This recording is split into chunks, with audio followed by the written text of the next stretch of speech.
महेन्द्रादिवृन्दारकेन्द्रैः व्यक्तं व्याप्तं सगुणगणतो देशतःकालतश्च दूतावद्यं सुखजितिमयैः मङ्गलैर्युक्तमङ्गैः सानाच्छन्नामिददधिकं ब्रह्मनारायणाख्यं भूषारत्नं भुवनवलयस्याखिलाश्चर्यरत्नं लीलारत्नं जलधिदुहितर्देवता मौलिरत्नं चिन्तारत्नं जगति भजतां सत्सरोजद्युरत्नं कौसल्यायाः दशतु मम हन्मण्डले पुत्ररत्नं महाव्याकरणां बोधिमन्थमानसं मन्दरं कवयन्तं रामकीर्त्या हनुमन्तमुपास्महे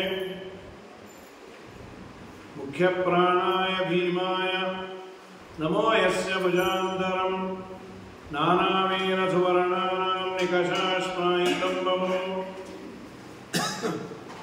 स्वान्तस्थानन्दशय्याय पूर्णज्ञान प्रसारणमे उत्तुङ्गवाक्तरङ्गाय मध्वदुग्धाब्दये नमः सूक्तिरत्नाकरैरम्ये मूलरामायणार्णवे विहरन्तो महीयां सह प्रियतां गुरवो मम वाल्मीकिर्गोपुनीयान् महीधरपदाश्रया यद्दुग्धमुपजीवन्ति कवयश्चरणकाय पूज्याय राघवेन्द्राय सत्यधर्मरताय च भजतां कल्पवृक्षाय नमतां कामधेनवे सत्याभिज्ञकराब्जोत्थान् पञ्चाशद्वर्षपूजकान् सत्यप्रमोदतीर्थार्यान् नौमिन्याय सुधारतान् पृथ्वीमण्डलमध्यस्थाः पूर्णबोधमतानुगाः वैष्णवाः विष्णुहृदयाः तन्नमस्ये गुरून् नमः स्वस्त्यस्थानेधताम् अखिलसन्मङ्गलानि भवन्तु। ಭಗವಂತ ಸಜ್ಜನರ ಉದ್ಧಾರಕ್ಕಾಗಿ ದಂಡಕಾರಣ್ಯವನ್ನು ಪ್ರವೇಶ ಮಾಡಿ ಮೊದಲು ಅಲ್ಲಿ ಸಂಹಾರ ಮಾಡಿದ್ದು ವಿರಾಧ ಅನ್ನುವ ತುಂಬುರು ವಿರಾಧ ಅನ್ನುವ ರಾಕ್ಷಸ. ಅವನು ತುಂಬುರು ಅನ್ನೋ ಗಂಧರ್ವನನ್ನು ದಾಸೋಹಂ ರಾಕ್ಷಸೀಂ ಯೋನಿಂ ಆಗತಃ ಅವನಿಗೆ ಸದ್ಬುದ್ಧಿಯೂ ಬಂತು. ಅದಾದ ಮೇಲೆ ಇಲ್ಲಿ ವಿರಾಧನನ್ನು ಸಂಹಾರ ಮಾಡಿದಾಗ ನಾನು ಊರ್ವಶಿಯ ಜೊತೆಯಲ್ಲಿ ಇದ್ದದ್ದರಿಂದ ಸಂಹಾರ ಮಾಡಿದಂತ ವಾಲ್ಮೀಕಿ ರಾಮಾಯಣದಲ್ಲಿ ರಂಭೆ ಅಂತ ಉಂಟು. ರಂಭಾ ಜೊತೆ ನಾನು ಇದ್ದೆ ಅಂತ ಇದೆ. ಅದಕ್ಕೆ ಕೆಲವರು ವ್ಯಾಖ್ಯಾನ ಮಾಡಿದ್ದು ಊರ್ವಶಿ ಜೊತೆಯಲ್ಲೇ ಇವನು ಇದ್ದದ್ದು, ಆದ್ದರಿಂದ ಕುಬೇರ ಶಾಪ ಕೊಟ್ಟ. ಮತ್ತೆ ರಂಭಾ ಅನ್ನೋದಕ್ಕೆ ಏನು, ಊರ್ವಶಿ ಶಾಪವನ್ನ ಕೇಳಿ ಬಾಳೆ ಗಿಡದಂತೆ ಅಲ್ಲಾಡಿ ಹೋದ್ಲು. ರಂಭ ಅಂತ ಮನೆಗೆ ಬಾಳೆ ಗಿಡಕ್ಕೆ ಅಂತಾರೆ. ಆದ್ದರಿಂದ ವಾಲ್ಮೀಕಿ ಋಷಿಗಳು ಹೇಳಿದ್ದು, ಆಚಾರ್ಯರು ಹೇಳಿದ್ದು ಏನು ತಪ್ಪಲ್ಲ ಅಂತ. ಬೇಡ, ನಮಗೆ ಬೇಸರ ಆಗತ್ತೆ ಅನ್ನೋದಾದ್ರೆ ಇಬ್ಬರನ್ನು ನೋಡಿದ್ದರಿಂದ ಅಂತ ಇಟ್ಕೊಳ್ಳಿ, ರಂಭೆಯನ್ನ ಹಾಗೂ ಊರ್ವಶಿಯನ್ನು ಹೀಗೂ ಅಂತ ಹೇಳ್ತಾರೆ. ಅದಾದ ಮೇಲೆ ಅನೇಕ ಋಷಿಮುನಿಗಳೆಲ್ಲ ಪ್ರಾರ್ಥನೆ ಮಾಡಿದರು. ಲೋಕೈಕನಾಥ ಶ್ರೀನಾಥ ತ್ವಯಿ ಪೃಥ್ವೀಗತೆ, ನೀನು ಭೂಮಂಡಲಕ್ಕೆ ಬಂದಿದೆ, ನೀನು ರಾಕ್ಷಸರು ಎಲ್ಲ ನಮ್ಮನ್ನ ಸಂಹಾರ ಮಾಡ್ತಿದ್ದಾರೆ, ಅನೇಕ ಜನರನ್ನ ತಿಂದು ಉಂಡು ಎಲ್ಲ ಮಾಡ್ತಿದ್ದಾರೆ, ನೀನು ಬರಬೇಕು ಅಂದಾಗ ಶ್ರೀರಾಮಚಂದ್ರ ಬಂದಿಯಾನೆ. ರಾಮ ಸೀತೆಯರು ಬರಬೇಕಾದ್ರೆ ಪಂಚಾಪ್ಸರ ತೀರ್ಥ ಅಂತ ಒಬ್ಬ ಋಷಿ, ಅವನು ಅಲ್ಲಿ ತಪಸ್ಸು ಮಾಡ್ತಾ ಇದ್ದ ಅಂತ ಶ್ರೀರಾಮನನ್ನು ಕೇಳ್ತಾನೆ. ಇದಕ್ಕೆ 5 ಅಪ್ಸರೆಯರ ತೀರ್ಥ ಅಂತ ಹೆಸರು ಬರಲಿಕ್ಕೆ ಕಾರಣ ಏನು ಅಂದಾಗ, ಸರ ಪಂಚಾಪ್ಸರೋ ನಾಮ ಪ್ರಾಪ್ತುಸ್ತೆ ಯತ್ರರೇ ಮೇರೆ ಪಂಚಾಗ್ರ ಅಪ್ಸರೋ ಅದೃಶ್ಯಾ ಮುನಿನ ಮಾಂಡಕರ್ಣಿ ಅಂತ ಒಬ್ಬ ದೊಡ್ಡ ಋಷಿ ತಪಸ್ಸು ಮಾಡ್ತಾ ಇದ್ದ. ಕಾರುಣ್ಯ, ಅವನ ತಪಸ್ಸು ಯೋಗ್ಯತೆ ಮೀರಿ ಮಾಡ್ತಾನೆ ಅನ್ನೋದಕ್ಕೇನೆ 5 ಅಪ್ಸರಾ ಸ್ತ್ರೀಯರನ್ನ ಕೊಟ್ಟು ಕಳಿಸಿದ್ರು. 5 ಅಪ್ಸರ ಸ್ತ್ರೀಯರನ್ನು ಮದುವೆಯಾಗಿ ಆ ನೀರಿನ ಒಳಗೆ, ಸರೋವರದ ಒಳಗೆ ಮನೆ ಅವನು ಇದ್ದದ್ದರಿಂದ ಆ ಸರೋವರಗಳಿಗೆ ಪಂಚ ಅಪ್ಸರ ತೀರ್ಥ ಅಂತ ಹೆಸರು ಬಂದಿದೆ ಅಂತ ಶ್ರೀರಾಮಚಂದ್ರ ಆ ಕಥೆಯನ್ನು ಹೇಳಿ ಮುಂದೆ ಪಂಚವಟಿ ಹತ್ರ ಪ್ರಯಾಣವನ್ನು ಮಾಡಿದ. ಪಂಚವಟಿ ಬಂದು ನಮ್ಮ ನಾಸಿಕ್ ಗೋದಾವರಿ ತೀರ, ಅಲ್ಲಿ ಪಂಚವಟಿ. ಆ ಸಂದರ್ಭದಲ್ಲಿ ಅಗಸ್ತ್ಯರ ಆಶ್ರಮದಲ್ಲಿ ಶ್ರೀರಾಮ ಬಂದಾಗ ಅಗಸ್ತ್ಯಸ್ಯ ಸ್ವಭಕ್ತಸ್ಯ ಪ್ರೀತೇ ಪ್ರಾಪ ಆಶ್ರಮಂ ಪ್ರಭು. ಅಗಸ್ತ್ಯರ ಪ್ರೀತಿಗಾಗಿ ಅವರ ಆಶ್ರಮಕ್ಕೆ ಬಂದು ಅಲ್ಲಿ ನಮಸ್ಕಾರವನ್ನು ಮಾಡಿ ಅಗಸ್ತ್ಯರ ಮಹಾಮಹಿಮೆಯನ್ನು ಲಕ್ಷ್ಮಣನಿಗೆ ಹೇಳ್ತಾನೆ ಶ್ರೀರಾಮಚಂದ್ರ. ಬಾಲಕಿಲ್ಲರನ್ನ ಇವರು ಕೊಂದಂತಹ ಮಹಾನುಭಾವರು ಬಹಳ ದೊಡ್ಡ ಜಗತ್ತಿಗೆ ಉಪಕಾರ ಮಾಡಿದ್ದು ಅಂತ. ಆಗ ಕೋದಂಡವನ್ನು ಕೊಟ್ಟಿದ್ದಾರೆ. ಕೋದಂಡ ರಾಮ ಅಂತ ನಾವು ತುಂಬ ಅಂತೀವಿ, ಇದು ಅಗಸ್ತ್ಯರ ಕೊಡುಗೆ. ಕೋದಂಡ ಅನ್ನುವ ಬಿಲ್ಲನ್ನು ರಾಮನಿಗೆ ಕೊಟ್ಟರು, ಅಗಸ್ತ್ಯರು ಕೊಟ್ಟದ್ದು. ಅಗಸ್ತ್ಯರು ಕೊಟ್ಟದ್ದು ಅಂದರೆ ತಾವು ಮ್ಯಾನುಫ್ಯಾಕ್ಚರ್ ಮಾಡಿದ್ದಲ್ಲ, ಬ್ರಹ್ಮದೇವರು ಇಂದ್ರದೇವರು ಕೊಟ್ಟಿದ್ದು, ನೀವು ಅದನ್ನು ಕೊಡಿ ಅಂತ. ಸೊ ಅವತ್ತಿನ ಕಾಲದ ಒಂದು ವ್ಯವಸ್ಥೆ, ಪೋಸ್ಟಿಂಗ್ ವ್ಯವಸ್ಥೆ ಅನ್ಬೋದು, ಅಥವಾ ಈಗೆಲ್ಲ ನಾವು ಒಂದು ಕಡೆಯಿಂದ ಇನ್ನೊಂದು ಕಡೆಗೆ ಪದಾರ್ಥ ಕಳಿಸ್ಲಿಕ್ಕೆ ವ್ಯವಸ್ಥೆ ಇದೆಯಲ್ಲ, ಬೇರೆ ಬೇರೆ ಏನೇನೋ ಈಗ ಬಂದಿದೆ. ಡನ್ಸೋ ಲೋಕಲ್ಲು, ಕೊರಿಯರು, ಎಲ್ಲ ಕಾರಣದಲ್ಲೂ ಎಲ್ಲ ವ್ಯವಸ್ಥೆ ಇದೆ. ಯಾರಿಗೆ ಯಾವ ಪದಾರ್ಥ ಮುಟ್ಟಬೇಕು, ಯಾವಾಗ ಮುಟ್ಟಿಸ್ಬೇಕು ಅನ್ನೋದು. ಕೋದಂಡಂ ಕಾಲದಂಡಾಭಂ ತ್ವದ್ದೋರ್ದಂಡೈ ಕಮಣ ನಿನ್ನ ಕೈಗಳಿಗೆ ಅದು ಮಂಡನ ಅಲಂಕಾರ, ಅಥವಾ ನಿನ್ನ ಕೈಯಲ್ಲಿ ಆ ಕೋದಂಡ ಇದ್ರೇನೆ ಕೋದಂಡಕ್ಕೆ ಭೂಷಣ. ಕೋದಂಡವನ್ನು ಯಾರ್ಯಾರು ಇಟ್ಕೊಂಡ ದಂಡ ಅದು, ಆದರೆ ನೀನು ಅದನ್ನು ಧಾರಣೆ ಮಾಡಿದ್ರೇನೆ ಕೋದಂಡಕ್ಕೆ ಅದು ಭೂಷಣ. ವೈಷ್ಣವಂ ವಿಷ್ಣುಮೂರ್ತೆ ತ್ವಂ ಗೃಹಾಣೇಂದ್ರೇಣ ಯಾಪಿದಂ, ಇಂದ್ರದೇವರು ಕೊಟ್ಟಿದ್ದಾರೆ, ನೀನು ಅದನ್ನು ಸ್ವೀಕಾರ ಮಾಡು ಅಂತ ಶ್ರೀರಾಮನಿಗೆ ಸ್ವೀಕಾರ ಮಾಡಲಿಕ್ಕೆ ಹೇಳಿದ್ರು. ಹಾಗಾಗಿ ಇಂದ್ರದೇವರು ಅಗಸ್ತ್ಯರ ಮೂಲಕ ಕಳಿಸಿದ್ರು. ಶಾಂಗಧನಸ್ಸು ರಾಮ ಸ್ವೀಕಾರ ಮಾಡಿದ. ಇದಾದ ಮೇಲೆ ಇತ್ಯುಕ್ತ ಶಾಂಗಣೇ ಶಾಂಗಂ ಪ್ರದದೋ ಕುಂಭಸಂಭವ, ಶಾಂಗಧನಸ್ಸನ್ನು ಭಗವಂತನಿಗೆ ಕೊಟ್ಟು ಪಂಚವಟಿಯಲ್ಲಿ ಶ್ರೀರಾಮಚಂದ್ರ ಬಂದು ಒಂದು ಒಳ್ಳೆಯ ಇದನ್ನು ಆಶ್ರಮವನ್ನು ಮಾಡಿಕೊಂಡು ಅಲ್ಲಿದ್ದ. ವೈನತೆಯಾತ್ಮಜಯತೋ ವೈನತೆಯ ಧ್ವಜಸ್ಥದ ಪ್ರಾಪ ಪಂಚವಟಿಂ ರಮ್ಯ ಆರಾತ್ ಗೋದಾವರಿಯುತ, ಗೋದಾವರಿಯ ತೀರದಲ್ಲಿ ನಾಸಿಕ್ಕಲ್ಲಿರೋದಿತ್ತು. ಗೋದಾವರಿ ತೀರದಲ್ಲಿ ಪಂಚವಟಿ. ಶ್ರೀರಾಮಚಂದ್ರ ಅಲ್ಲಿ ಬಹಳ ವರ್ಷ ಇದ್ದದ್ದು. ಅಲ್ಲೇ ಪಂಚವಟಿಯಲ್ಲಿ ಶ್ರೀರಾಮಚಂದ್ರ ಇದ್ದ. ಕಂದಮೂಲ ಫಲಗಳನ್ನು ಸ್ವೀಕಾರ ಮಾಡಿಕೊಂಡು ಪರ್ಣಶಾಲೆಯನ್ನು ಮಾಡಿದ್ದ. ಇದಾದ ಮೇಲೆ ವೈಕುಂಠಸ್ಯೇವ ವೈಕುಂಠೇ ವನೇ ನಿವಸತ ಸುಖಂ ಸಾರ್ಧಾತ್ರಯೋದಶ ಸಮಾಹ ರಾಮಸ್ಯೈವಂ ಸಮಾಗಮತ್. ವೈಕುಂಠದಂತೆ 13 ವರ್ಷ ಕಳೀತು ಅಂತ. ಏನು ಶ್ರೀರಾಮಚಂದ್ರನಿಗೆ ಎಲ್ಲಿದ್ರೇನೋ, ಅವನಿದ್ದದ್ದೇ ವೈಕುಂಠ. 13 ವರ್ಷ ಆಗಿದೆ, ಇನ್ನೊಂದು ವರ್ಷ ಬಾಕಿ ಇದೆ. ಇನ್ನೊಂದು ವರ್ಷ 13 ವರ್ಷ ವನವಾಸ ನಿರಾತಂಕವಾಗಿ, ಎಲ್ಲ ವರ್ಷವೂ ನಿರಾತಂಕವೇ, ಆತಂಕದಂತೆ ನಟನೆ ಮಾಡಿದ. ಆದಮೇಲೆ ಉತ್ಥಾಯ ಕಾಲೇ ಕಲ್ಯಾಣಂ ದೇವಂ ಗೋದಾವರಿ ಗತಂ ಸೀತಾಂ ಕೃತ್ವಾ ಅಗ್ರತೋ ಬಿಭ್ರತ್ ಕಲಶಂ ಲಕ್ಷ್ಮಣೋ ಅನ್ವಗಾತ್. ಗೋದಾವರಿ ತೀರಕ್ಕೆ ಶ್ರೀರಾಮಚಂದ್ರ ನಡೆದಿದ್ದ. ಇನ್ನೂ ಸ್ವಲ್ಪ ಸೂರ್ಯೋದಯ ಆಗಿಲ್ಲ, ಕತ್ತಲು. ಸೀತೆಯನ್ನು ಮುಂದೆ ಮಾಡಿಕೊಂಡು ಕಲಶವನ್ನು ತೆಗೆದುಕೊಂಡು ಲಕ್ಷ್ಮಣ ಅನುಸರಿಸಿಯಾನೆ. ಋತೋ ಹೇಮಂತ ಆಲೋಕ್ಯ, ಹೇಮಂತ ಋತುವಿನ ವರ್ಣನೆ ಇದೆ, ತುಂಬ ಚಳಿ ಇರುತ್ತೆ. ಅಲ್ಲಿ ಒಂದು ಸ್ನಾನಾದಿಗಳನ್ನು ಮಾಡಿ ಇದಾದ ಮೇಲೆ ವನವಾಸದ ನಿಜವಾದ ಅಭಿಪ್ರಾಯವನ್ನು ಹೇಳ್ತಾರೆ. ಕಥಂ ಕಥೆಯ ಕೈಕೇಯಿ ಭೂತ್ವಾ ದಶರಥ ಪ್ರಿಯ ಸೂತ್ವಾದ ಭರತಂ ಸಾಧು ತದಘಂ ಕೃತವತ್ಯಹೋ. ಅಲ್ಲಿ ಕೇಳಿದ್ರು, ಕೈಕೇಯಿ ದಶರಥರಾಜನಿಗೆ ತುಂಬ ಪ್ರಿಯಳಾಗಿದ್ದು, ಭರತನಂತಹ ಸತ್ಪುರುಷನನ್ನು ಹೆದ್ದು. ಕೈಕೇಯಿಯಲ್ಲಿ ಎಲ್ಲ ಗುಣಗಳು ಇದೆ. ಭರತನಂತಹ ಪುತ್ರನಿಗೆ ಜನನ ಕೊಟ್ಟವಳು, ದಶರಥನಂತಹ ಪುಣ್ಯಾತ್ಮನಿಗೆ ಬೇಕಾದವಳು. ಅಂದರೆ ಬಹಳ ಪುಣ್ಯವಂತರು ಚೂಸ್ ಮಾಡಬೇಕಾದ್ರೆ ಯಾರೋ ದುರ್ಜನರನ್ನ ಫ್ರೆಂಡ್ ಆಗಿ ದುರ್ಜನರ ಮೇಲೆ ತುಂಬ ಪ್ರೀತಿ ಮಾಡೋದಿಲ್ಲ. ದಶರಥ ಬಹಳ ದೊಡ್ಡವನು, ಯಾಕೆಂದ್ರೆ ರಾಮನನ್ನೇ ಜಗತ್ತಿಗೆ ಕೊಟ್ಟವನು. ದಶರಥನಿಗೆ ಬೇಕಾದವಳು ಭರತನಂತಹ ಮಗನನ್ನ ಕೊಟ್ಟವಳು.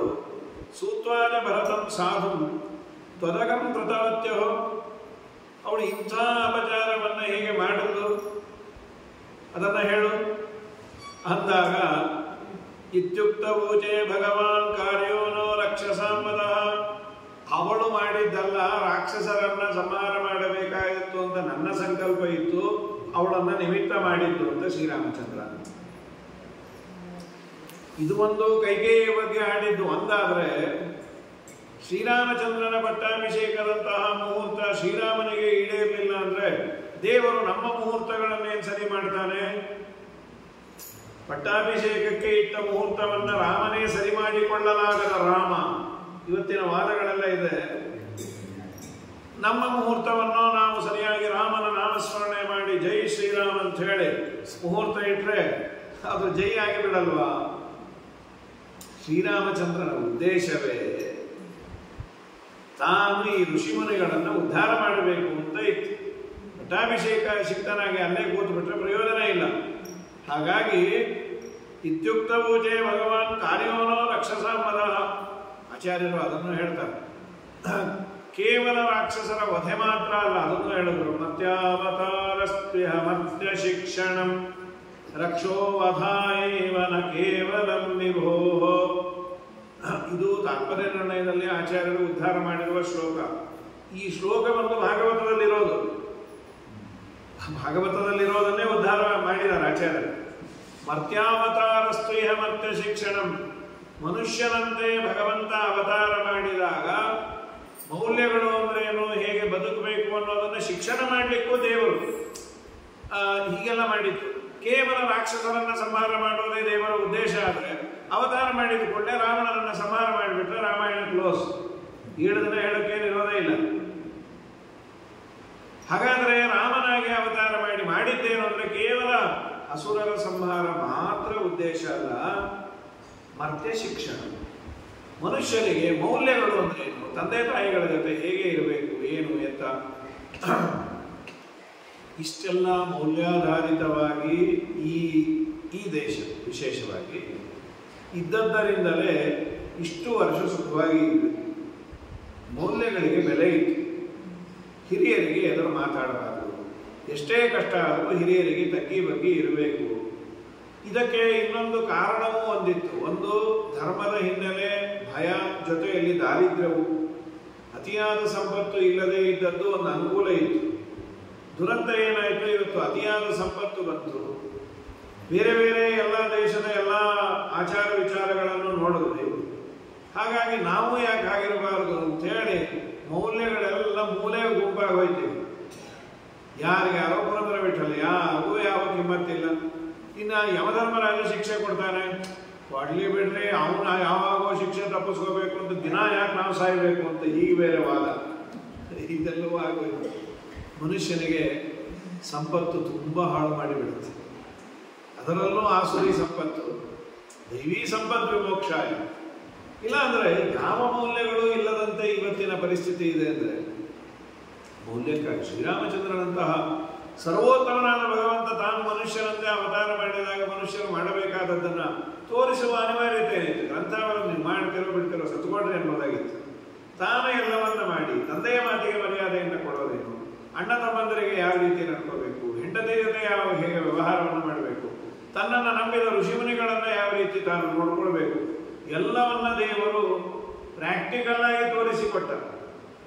ರಕ್ಷೋಧಾಯೇವ ನ ಕೇವಲಂ ವಿಭೋ ಕುತೋಶ್ಚೈಸ್ಯು ರಮತೆ ಸ್ವಾತ್ಮನ್ ಸೀತಾಕೃತಾನಿ ವ್ಯಸನಾನಿ ಈಶ್ವರಸ್ಯ. ಅದರ ಪದ್ಯದ ಮುಂದಿನ ಭಾಗ ಉತ್ತರಾರ್ಧ, ತನ್ನೊಳಗೆ ತಾನು ಆನಂದ ಪಡುವ ಸ್ವರಮಣನಾದ ದೇವರಿಗೆ ಕುತೋಶ್ಚೈಸ್ಯು ರಮತೆ ಸ್ವಾತ್ಮನ್ ಸೀತಾಕೃತಾನಿ, ಸೀತೆಯ ಆಕೃತಿಯನ್ನ ಅಪಹಾರ ಮಾಡಿದರೆ ಅವನಿಗೆಲ್ಲಿ ಬೇಜಾರಾಗುತ್ತೆ. ಮೊದಲನೇದು ಸ್ವರಮಣ. ಹಾಗಾದ್ರೆ ಸೀತೆಯ ಅಪಹಾರ ಆಗಿದ್ರೆ ಬೇಜಾರಾಗಿರೋದಾ? ಅದೂ ಇಲ್ಲ, ಅದಾಗುವೇ ಇಲ್ಲ. ನಿತ್ಯಾನಿಯೋಗಿನಿ ಅವನ ಜೊತೆಯಲ್ಲೇ ಇದ್ದಾಳೆ. ಮಾಡೆಲಿಂಗ್ ಮಾಡಿ ದೇವರು ತೋರಿಸಿದ್ದು ಸ್ವಚ್ಛವಾಗಿ ರಾಮ ಹೇಳಿದ್ದನ್ನು ನಾರಾಯಣ ಪಂಡಿತರು ಹೇಳ್ತಾರೆ. ಹಾಗಾಗಿ ನಾನು ಹೀಗೆ ಮಾಡಿದ್ದು. ನಂತರದಲ್ಲಿ ಶೂರ್ಪಣಕ್ಕೆ ಬಂದು ಏತಸ್ಮಿನ್ ನಂತರೇ ಪಾಪ ಸಂಪ್ರಾಪ್ತ ರಾವಣನ ತಂಗಿ ಶೂರ್ಪಣಖೆ ಅಂತ, ಅವಳು ಪತಿ ಬೇಕು ಅಂತ ಎಲ್ಲ ಕಡೆ. ಆ್ಯಕ್ಚುಲಿ ಅವಳಿಗೆ ವಿವಾಹ ಆಗಿ ಪತಿ ಸತ್ತೋಗಿದ್ದ, ಇನ್ನೊಂದು ಪತಿಯನ್ನು ನೀನು ಮದುವೆ ಆಗು ಅಂತ ರಾವಣ ಹೇಳಿದ್ದ. ಆ ಗಂಡ ಸತ್ತದ್ದು ಈ ರಾವಣ ಹೊಡೆದದ್ದರಿಂದ. ರಾವಣ ಏನೋ ಹೊಡಿಬೇಕು ಅಂತಲ್ಲ, ಯಾವಾಗ ಚೆನ್ನಾಗಿ ಪಾನಮತ್ತನಾಗಿ ಸಂತೋಷದಿಂದ ಅವನ ತಲೆ ಮೇಲೆ ಒಂದು ಲೋಟ ಕುಕ್ಕುದ ಅವನು ಕೃಷ್ಣಾರ್ಪಣ. ಹಾಗಿನಿಂದ ಇವಳಿಗೆ ಹೇಳಿದ್ದ ನೀನು ನೋಡು ಅಂತ. ಇಲ್ಲಿ ರಾಮನನ್ನ ನೋಡಿದಾಳೆ, ಓ ಏನು ಮುದ್ದಾಗಿದ್ದಾನೆ ಅವನು. ತ್ವಮೇವ ಮಮ ಕಾಂತೋಸಿ ಸಪತ್ನೀಯಂ ಸ್ಥಿತ ಮಮ, ನೀನೇ ನನ್ನ ಗಂಡ ಆಗಲಿಕ್ಕೆ ಯೋಗ್ಯ. ರಾಮ ಅಂದ, ನಾನು ಆಲ್ರೆಡಿ ಮದುವೆ ಆಗಿದ್ದೀನಿ. ತುಂಬ ವಿಸ್ತಾರವಾಗಿದೆ ವಾಲ್ಮೀಕಿ ರಾಮಾಯಣದಲ್ಲಿ. ಆಗ ಇನ್ನೊಂದು ಮದುವೆ ಆಗಿ ಏನಂತ, ಇಲ್ಲ ಏಕಪತ್ನಿ ವ್ರತಸ್ಥ, ಪರವಾಗಿಲ್ಲ ನನ್ನ ಮದುವೆ ಅಲ್ಲ. ಮದುವೆ ಆದರೆ ಎರಡು ಪತ್ನಿ ಆಗಲ್ಲ. ಇಲ್ಲ ಇಲ್ಲ ನಿನ್ಗೆ ಏಕಪತ್ನಿ ವ್ರತಕ್ಕೆ ಭಂಗ ತರೋದಿಲ್ಲ ಅಂತ. ಅದೇನು ಸಾಧ್ಯ? ನಿಂಗೆ ಒಬ್ಬ ಹೆಂಡತಿ ಇರಬೇಕಷ್ಟೇ. ನನ್ನ ಮದುವೆ ಆಗುವ ಸೀತಮ್ಮನ ತಿದ್ದಾಕ್ಬಿಡ್ತೇನೆ. ಅವನೊಂದು ಏನು ಹಲ್ವಾ ಐಸ್ ಕ್ರೀಮ್ ಅವರು, ಇವರೆಲ್ಲ ಮನುಷ್ಯರನ್ನೇ ತಿನ್ನೋರು. ಹಾಗಾಗಿ ಬೇಡ, ನನ್ನ ತಮ್ಮ ಇದ್ದಾನೆ ಎಂದಾಗ ಲಕ್ಷ್ಮಣನ ಬಳಿಯಲ್ಲಿ ಕಳಿಸಿದಾಗ ಅವಳ ಮೂಗು ಕಿವಿಯನ್ನು ಕತ್ತರಿಸಿ, ಇದಾದ ಮೇಲೆ ಅವಳು ಬಂದು ಖರ ದೂಷಣರು ಅಂತ ಅವರು ದೊಡ್ಡ ರಾಕ್ಷಸರ ಗುಂಪು, ಅವರಿಗೆಲ್ಲ ಬಂದು ಹಚ್ಕೊಟ್ಟು ನನಗೆ ಹೀಗೆ ಮಾಡ್ಯಾರೆ. ಖರದೂಷಣರು ಯುದ್ಧವನ್ನು ಮಾಡಿದ್ರು ರಾಮನ ಮೇಲೆ. ಖರಾಸುರನನ್ನ ದೇವರು ಸಂಹಾರ ಮಾಡಿದ. ಅವರೆಲ್ಲರನ್ನ ಖರದೂಷಣರನ್ನ ಸಂಹಾರ ಮಾಡಿ ದೂಷಣನ ವಧೇನೋ ಆಯ್ತು. ಅಪದಂತಂ ಸಮಾಲೋಕ್ಯ ಪ್ರತಿಭ್ಯ ಪತ್ರಿಭ್ಯಾಂ ಪ್ರತಿಕೇಶವ ರಾಘವೋ ರಾಘವಾತ್ತಸ್ಯ, ಇವನ್ನೆಲ್ಲ ಸಂಹಾರ ಮಾಡಬೇಕು ಅಂತಾನೆ ಅವಳನ್ನು ಸಂಹಾರ ಮಾಡದೆ ಚೂರು ಬಿಟ್ಟದ್ದು. ಇಲ್ಲ ಅವಳನ್ನೇ ಕೊಂದು ಬಿಟ್ಟಿದ್ರೆ ಈ ಖರದೂಷಣರು ಬರ್ತಿರ್ಲಿಲ್ಲ.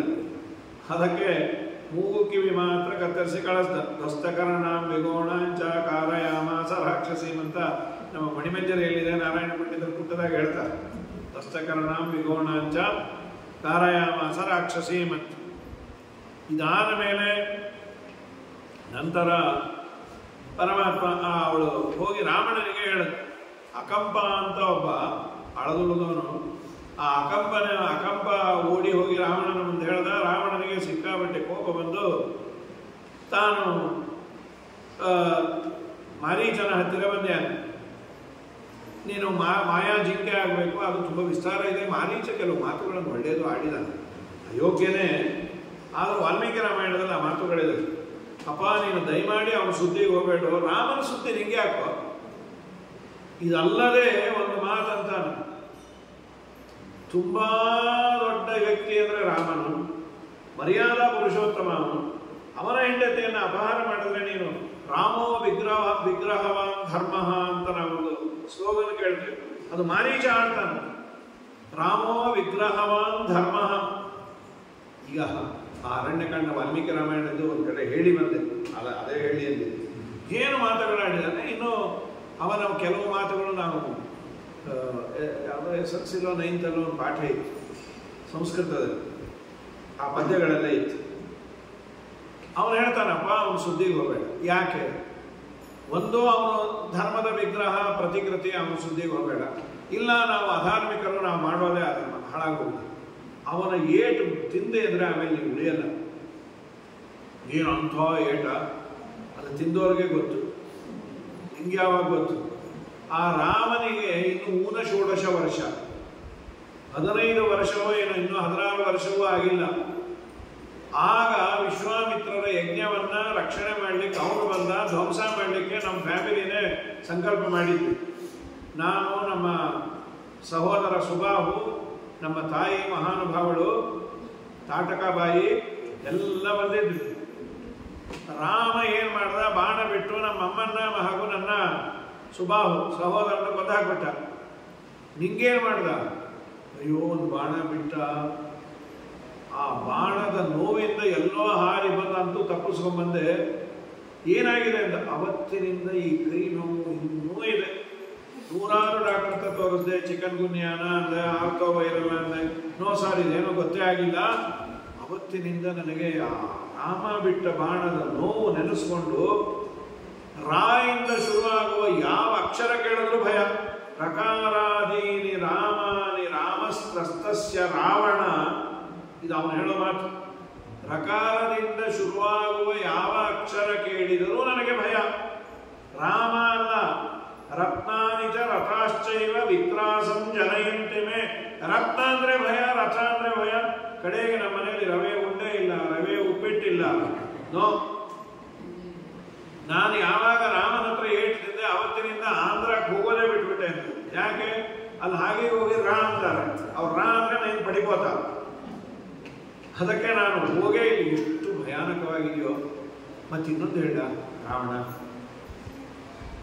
ಇಲ್ಲ ನನ್ನ ಸಾಮರ್ಥ್ಯ ನನ್ನ ಅರಮನೆಯಲ್ಲಿರೋರಿಗೆಲ್ಲ ಗೊತ್ತು, ನನ್ನನ್ನೆಲ್ಲ ಹೊಗಳ್ತ. ಅದೇ ನೀನು ಮುಂದೆದು ಸುಲಭ ಪುರುಷ ರಾಜನ್ ಸತತಂ ಪ್ರಿಯವಾದಿನ. ಇದು ನಿಜವಾಗಲೂ ದಿನ ಹೇಳಿಕೊಳ್ಳಬೇಕಾದ ಶ್ಲೋಕ ಇದು. ಮಾರೀಚ ಹೇಳಿದ, ನಮ್ಮ ವಿದುರ ನೀತಿ ಮಹಾಭಾರತದಲ್ಲೂ ಇದೇ ಪದ್ಯ ಇದೆ. ಸುಲಭ ಪುರುಷ ರಾಜನ್ ಸತತಂ ಪ್ರಿಯವಾದಿನ ಅಪ್ರಿಯಸ್ಯ ಚ ಪಥ್ಯಸ್ಯ ವಕ್ತಾ ಶ್ರೋತಾ ಚ ದುರ್ಲಭ. ನಮ್ಮ ಮೂಗಿನ ನೇರಕ್ಕೆ ಮಾತಾಡೋರು ತುಂಬ ಜನ ಇರ್ತಾರೆ. ಅಂದರೆ ನಾನು ಶ್ರೀಮಂತನಾಗಿದ್ದರೆ ಅಥವಾ ನನ್ನಿಂದ ಅವರಿಗೆ ದಾನ ಧರ್ಮ ಇನ್ನೊಂದಿಷ್ಟು ದುಡ್ಡು ಕಾಸು ಏನಾದರೂ ತುಂಬ ಫೆಸಿಲಿಟಿ ಸಿಗ್ತಾ ಇದ್ದರೆ ನಾನು ಏನೇ ಅನ್ಯಾಯವನ್ನು ಮಾಡಿದ್ರು ತಡೀಲಿಕ್ಕೆ ಹೋಗುವುದಿಲ್ಲ.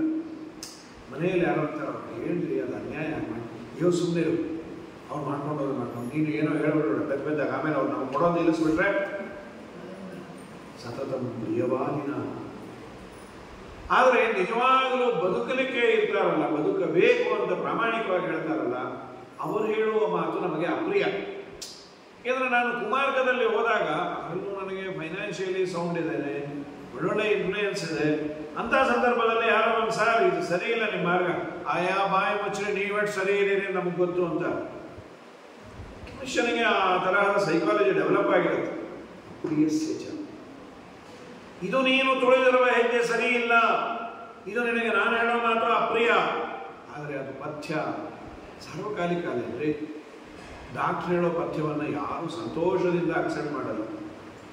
ಹೋದ್ವಿ, ಡಾಕ್ಟ್ರು ನೋಡಿದ್ದಾರೆ, ಏನೇನು ಹೇಳಿದ್ರು, ಇವು ಎಷ್ಟು ಹೇಳಿದಾರೋ, ಏನೂ ತಿನ್ನಬೇಡಿ, ಏನೂ ಮಾಡಬೇಡಿ, ತುಪ್ಪ ತಿನ್ನಬೇಡಿ, ಎಣ್ಣೆ ತಿನ್ನಬೇಡಿ. ಯಾವಾಗಲೂ ಡಾಕ್ಟ್ರನ್ನು ನೋಡಿದ್ರೆ ಎಷ್ಟು ಒಳ್ಳೆಯವರು, ನನ್ನ ಹತ್ರ ದುಡ್ಡು ಕಾಸು ಇಲ್ಲ ಅಂತ ಅವ್ರಿಗೆ ಗೊತ್ತಾಗಿದೆ. ಏನು ತಿನ್ನಬೇಡ್ರಿ ಅಂದರೆ ಏನು ತಿನ್ನಬೇಕು, ಗಾಳಿ ಒಂದು ಕುಡ್ಕೊಂಡಿರ್ರಿ ಅಂತ ಯಾರಾದರೂ ಸಂತೋಷದಿಂದ ಅದನ್ನು ಅಕ್ಸೆಪ್ಟ್ ಮಾಡ್ತಾರೆ. ಡಾಕ್ಟ್ರಿಗೆ ಏನು ಗೊತ್ತು, ನಮ್ಮ ಪ್ರಾಣ ಹೋಗೋದು, ಹಾಕೋ ಒಂದೆಷ್ಟು ಉಪ್ಪಿನಕಾಯಿ ಅಲ್ಲ ತಿಂದರೆ ಹೊರಟೋಗ್ತೇವೆ. ಆಯಾ ತಿಂದೆ ಸಾಯೋದಕ್ಕಿಂತ ತಿಂದು ಸಾಯೋದೇ ವಾಸಿ ಅಂತ.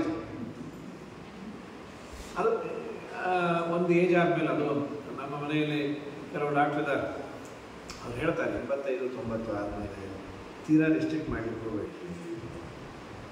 ಅದಾಗದೆ ಇದಾಗದೆ ತುಂಬ ರಿಸ್ಟ್ರಿಕ್ಟ್ ಮಾಡ್ಕೊಂಡು ಮಾಡೋದೇನು ಇಲ್ಲ. ಅವ್ರು ಇನ್ನೊಂದು 10 ವರ್ಷ, ಇನ್ನೊಂದು 10 ವರ್ಷ ಅರ್ಧ ಗ್ಲಾಸ್ ನೀರು, ಕಳ್ಳೆಪುರಿ ಇವರೆಲ್ಲ ತಿನ್ನೋದು ನೋಡ್ತಾ ಕೂತಿರೋದು. ಯಾರು ಹೇಳಿದ್ರು ಸರಿ, ಅದೇನೇ ಈಗ ಸ್ವಲ್ಪ 30, 40, 50 ವರ್ಷ ಇದ್ರೆ ಸರಿ. ಹಾಗಾಗಿ ಅಪ್ರಿಯಸ್ಯ ಪಥ್ಯಸ್ಯ. ಜೀವನದಲ್ಲಿ ಏನಾಗುತ್ತೆ ಅಂದರೆ, ಶ್ರೀಮಂತಿಕೆ ಇದ್ದಾಗ ನಮ್ಮ ಮೂಗಿನ ನೇರಕ್ಕೆ ಮಾತಾಡ್ತಾರೆ. ಒಂದು ವೇಳೆ ಅಪ್ಪಿ ನನಗೆ ಬಡತನ ಬಂತು ಅಂತಂದರೆ, ಯಾರು ನನ್ನನ್ನು ಹೊಗಳಿರ್ತಾರೆ, ಯಾರು ನನ್ನನ್ನು ಕುಮಾರ್ಗದಲ್ಲಿದ್ದಾಗ ಚಪಾಳೆ ತಟ್ಟಿರ್ತಾರೆ, ಅವ್ರು ಯಾರು ಬರೋದೇ ಇಲ್ಲ. ಬರಲ್ಲ ಅಷ್ಟೇ ಅಲ್ಲ, ಮತ್ತೆ ಆಡ್ತಾರೆ. ಅವತ್ತು ಮಾಡಬಾರದು ಮಾಡಿದ್ರಿ ಅಲ್ಲ ರೀ, ನೀವೇ ಸರಿ ಅಂದ್ರಿ, ನಾವಂತೀವಿ 1000 ಅಂತೀವಿ. ಯಾವಾಗ ನಿಮ್ಮ ಹತ್ರ ಇತ್ತು, ಈಗ ನೀವು ಬಿತ್ತು. ಶ್ರೀಪಾದರಾಜರು ಬೈಯೋರನ್ನು ಕೇಳ್ರಪ್ಪ, ತುಂಬ ಹೊಗಳೋರನ್ನು ನಂಬೇಡ್ರಿ. ಉಂಟಾದ ಕಾಲಕ್ಕೆ ನೆಂಟರು ಇಷ್ಟರು ಭಂಡರಾಗಿ ಬದು ಬಾಗಿಲ ಕಾಯುವರು. ಉಂಟಾದ ತನ ತಪ್ಪಿ ಬಡತನ ಬದರೆ ಒಂಟೆಯಂತೆ ಕತ್ತ ಮೇಲಕ್ಕೆತ್ತುವರು. ಕಾಡ ಬೆಳದಿಂಗಳು ಈ ಸಂಸಾರ ಕತ್ತಲೆ ಬೆಳದಿಂಗಳು. ಉಂಬಾಗ ಉಡುವಾಗ ಕೊಂಬಾಗ ಕೊಡುವಾಗ ಬೆಂಬಲಿಗರಾಗಿ ನಗುತ್ತಾನೆಯಾರು ಬೆಂಬಲತನ ತಪ್ಪಿ ಬಡತನ ಬದರಿ ಇಂಬು ನಿನಗಿಲ್ಲ ಬೆಂಬುವರಯ್ಯ ಕಾಡ ಬೆಳೆದಿಂಗಳು ಈ ಸಂಸಾರ ಕತ್ತಲೆ ಬೆಳೆದಿಂಗಳು. ನೀನು ಅಧರ್ಮವನ್ನ ಮಾಡಬೇಕಾದ್ರೆ ತುಂಬಾ ಹೊಗಳೋರನ್ನ ನಂಬೇಡ. ದುರಂತ ಏನಾಗುತ್ತೆ, ಅಧರ್ಮವನ್ನ ಮಾಡುವವರಿಗೆ ನಾನು ಅಧರ್ಮ ಮಾಡ್ತೀನಿ ಅನ್ಸಲ್ಲ. ಯಾಕೆ? ಇವರೆಲ್ಲ ನಮ್ಮನ್ನು ಒಪ್ಕೊಂಡ್ಮೇಲೆ ಅವರು ಒಪ್ಪಿದ್ದು ನನ್ನ ಅಧರ್ಮ ಮಾಡ್ತಾ ಇದೆ ಅಂತಲ್ಲೋ, ಅವ್ರಿಗೇನೋ ಕೊಡ್ತಾ ಇದೆ ಅಂತಲೋ. ಈ ಮಾತನ್ನು ಅವನಂತ ಸುಲಭ ಪುರುಷ ರಾಜ ವಿದುರ ನೀತಿಯಲ್ಲೂ ಈ ಮಾತಿದೆ. ಅಪ್ರಿಯಸ್ಯ ಚ ಪಥ್ಯಸ್ಯ. ಲೋಕದಲ್ಲಿ ಇವತ್ತು ಸಣ್ಣ ಮಕ್ಕಳಿಂದ ಆರಂಭ ಇದು. ಮಕ್ಕಳಿಗೆ ಅಪ್ರಿಯ, ಆದರೆ ಅದು ಪಥ್ಯ. ಯಾವುದು? ಫೋನ್ ಅಮ್ಮ ಕಿತ್ಕೊಂಬೋದು.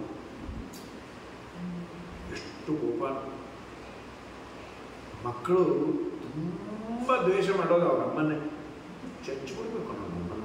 ಯಾಕೆ? ಫೋನ್ ಇಟ್ಕೊಂಡಾಗ ಕಿತ್ಕೊಂಡ್ಬಿಡ್ತಾರೆ.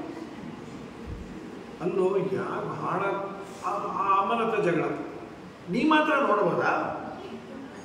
ಅಲ್ಲೋ ನಾನು ನೋಡಿ ಹಾಳಾಗಿದ್ದಾನೋ, ಅದಕ್ಕೆ ನೀನು ಹಾಗಾಗಬೇಡ, ನಾನು ನಿನ್ನ ಥರನೇ ಆಗ್ತೇನೆ. ಅಪ್ರಿಯಸ್ಯ ಚ ಪಥ್ಯಸ್ಯ. ಅದು ಆ ಏಜಲ್ಲಿ ಅವರಿಗೆ ಗೊತ್ತಾಗೋದಿಲ್ಲ. ಗೊತ್ತಾದ ಮೇಲೆ ನಿಮ್ಮ ಜೀವನದಲ್ಲಿ ಸಾವಿರಾರು ಮಾಡಿದ್ದೇವಲ್ಲ. ನನಗೆ ಬೇರೆ ಯಾರು ಹೇಳೋದು ಬೇಡ, ಧರ್ಮಶಾಸ್ತ್ರ ಹೇಳುತ್ತೆ, ಪುರಾಣ ಪುಣ್ಯಕಥೆಗಳು, ಹಿರಿಯರ ಮಾತು ಗೊತ್ತು. ನಾನೇ ತಪ್ಪು ದಾರಿ ಹಿಡಿದಾಗ ಸಂಸ್ಕಾರವಂತಿಕೆ ಇದ್ದರೆ ಮೊದಲು ನನ್ನ ಸೆನ್ಸ್ ಒತ್ತತ್ತು ಬೇಡ ಬೇಡ ಬೇಡ ಹೋಗ್ಲಿ ಬಿಡು. ದುರಂತ ಏನಾಗಿದೆ, ನನಗಿನ್ನ ಇನ್ನೊಬ್ಬ ಭ್ರಷ್ಟನನ್ನು ನಾನು ದೃಷ್ಟಾಂತವಾಗಿ ತಗೊಂಡ್ಬಿಡ್ತೀನಿ. ಆಯಾ ಬಿಡ್ರೆ ಆಚಾರಗಳೇ ಹೀಗಾದ ನಾವು ಯಾವ ಬಿಡ ತಪ್ಪಲ್ಲ. ನಿನ್ನ ಇಂಡಿವಿಜುವಲ್ ಆಗಿ ನಿಮಗೆ ಶಿಕ್ಷೆ ಆಗೋದು. ಅಪ್ರಿಯಸ್ಯ ಚ ಪಥ್ಯಸ್ಯ. ವಕ್ತ ಹೇಳುವವರು ತುಂಬ ಕಮ್ಮಿ. ಯಾಕೆ? ಎರಡು ರೀತಿ. ಒಂದು ನಮಗೆ ಬರೋದಿಲ್ಲತ್ತೆ, ಇನ್ನೊಂದು ಔದಾಸೀನ. ಬಿಡ್ರೆ ನಮಗೇನಂತೆ ಯಾರು ಸರಿ ಇದ್ದಾರೆ. ಶ್ರೋತ ಚದುರ್ಲಭ. ಕೇಳೋ ಕಮ್ಮಿ. ಅಪ್ಪ ನಿನಗೆ ಹೇಳ್ತಾ ಇದ್ದೀನಿ, ನೀನು ರಾಮನ ಸುದ್ದಿಗೆ ಹೋಗಬೇಡ, ಅವೆಲ್ಲ ತಲೆ ಹರಟ ಬೇಡ. ನಿನಗೆ ಎರಡು ಆಪ್ಷನ್, ನನ್ನ ಕೈಲಿ ಸಾಯ್ತೀಯೋ ರಾಮನ ಕೈಲಿ ಸಾಯ್ತೀಯೋ. ಇವನೇನು ಬಹಳ ಒಳ್ಳೆಯವನೇನಲ್ಲ ಇವನು, ಮಾರೀಚ. ನಿಜವಾಗಲೂ ಮಾರೀಚ ಒಳ್ಳೆಯವನಾಗಿದ್ದರೆ ರಾಮನ ಹತ್ರ ಬಂದು ಬೇಡ್ಕೋಬೋದಾಗಿತ್ತು. ಅವನು ರಾವಣ ಕೊಲ್ತಾ ಇದ್ದಾನೆ, ರಾಮ ರಕ್ಷಣೆ ಮಾಡುವಂತ. ಈ ಪಾಪಿನ ಏನು ಗೊತ್ತಾ, ಹೇಗೋ ಸಾಯ್ತೇನೆ, ಸೀತಾರಾಮರ ವಿಯೋಗ ಮಾಡಿ ಸತ್ರೆ ಒಂದಿಟ್ಟು ಸಾಧನೆ ಆದರೂ ಆಗತ್ತೆ. ಒಂದು ರೀತಿ ರಾಮಾಯಣ ಮುಂದುವರಿಯೋದಕ್ಕೆ ಇವನು ಮನಸ್ಥಿತಿನೂ ಕಾರಣ. ಅದಕ್ಕೆ ಏನು ಮಾಡಿದ ಮಾರೀಚ? ಮಾಯಾ ಮೃಗವಾದ. ಮಹಾಭಾರತದಲ್ಲಿ ಒಂದು ಮಾತಿನ ಇದು ಸಮಾಧಾನ ಮಾಡಿಕೊಳ್ತಾನೆ. ಮಹಾಭಾರತದಲ್ಲಿ ದ್ಯೂತ ಆಡಿ ಧರ್ಮರಾಜ ಅವನು ಇದನ್ನು ದೃಷ್ಟಾಂತ ತಗೊಂಡ. ದೇವತೆಗಳು ಅದೆಲ್ಲ ದಕ್ಕತ್ತೆ. ನಾನೀಗ ಹೇಳೋದಲ್ಲ, ನಾನು ತಪ್ಪುದಾರಿ ಹಿಡಿದಾಗ ನಾನು ತಪ್ಪಿತಸ್ಥ ಅನ್ನೋದಕ್ಕಿಂತ ತಪ್ಪುದಾರಿ ಯಾರ್ಯಾರು ಹಿಡಿದ್ಯಾರೋ ಅವರೆಲ್ಲ ಡೇಟಾ ಕಲೆಕ್ಟ್ ಮಾಡ್ಕೊಳ್ತೇವೆ. ಈ ಮಾತನ್ನು ಧರ್ಮರಾಜ ಅಂತಾನೆ. ಅಸಂಭವಂ ಹೇಮಮಯಸ್ಯ ಜಂತೋ ತಥಾಪಿ ರಾಮೋ ಲುಲುಭೇ ಮೃಗಾಯ ಪ್ರಾಯಸ್ಸಮಾಪನ್ನ ವಿಪತ್ತಿ ಕಾಲೇ ಧಿಯೋಪಿ ಪುಂಸಾಂ ಬಲಿನೀರು. ಜಗತ್ತಿನಲ್ಲಿ ಬಂಗಾರದ ಜಿಂಕೆ ಅನ್ನೋದೇ ಅಸಂಭವ. ಏನೋ ಯಾವುದೋ ಶೋರೂಮಲ್ಲಿ ಮಾಡಿಟ್ಟಿದ್ರೆ ಪರವಾಗಿಲ್ಲ, ಓಡಾಡುತ್ತೆ ಅಂದರೆ ಇಂಥ ಅಸಂಭವವಾದ ಸಾಧ್ಯವೇ ಇಲ್ಲದ ಜಿಂಕೆಯನ್ನು ಹುಡುಕಲಿಕ್ಕೆ ಅದರ ಹಿಂದೆ ರಾಮ ಓಡುದಲ್ಲ. ರಾಮ ದಡ್ಡನ ಅಲ್ಲ, ಮಹಾಬುದ್ಧಿವಂತ. ಮಹಾಬುದ್ಧಿವಂತರ ಬುದ್ಧಿಯು ಕೇಡುಗಾಲ ಬಂದಾಗ ಹಾಳಾಗತ್ತೆ. ಹಾಗೆ ನಾವು ಜೂಜಾಡಿದ್ದು ಗೊತ್ತಾ ಅಂತ ಸಮಾಧಾನ ಇದೆ. ಪ್ರಾಯಸ್ಸಮಾಪನ್ನ ವಿಪತ್ತಿ ಕಾಲೇ ಧಿಯೋಪಿ ಪುಂಸ. ಬುದ್ಧಿವಂತರ ಮನಸ್ಸು ಹಾಳಾಗತ್ತೆ ಅಂತ.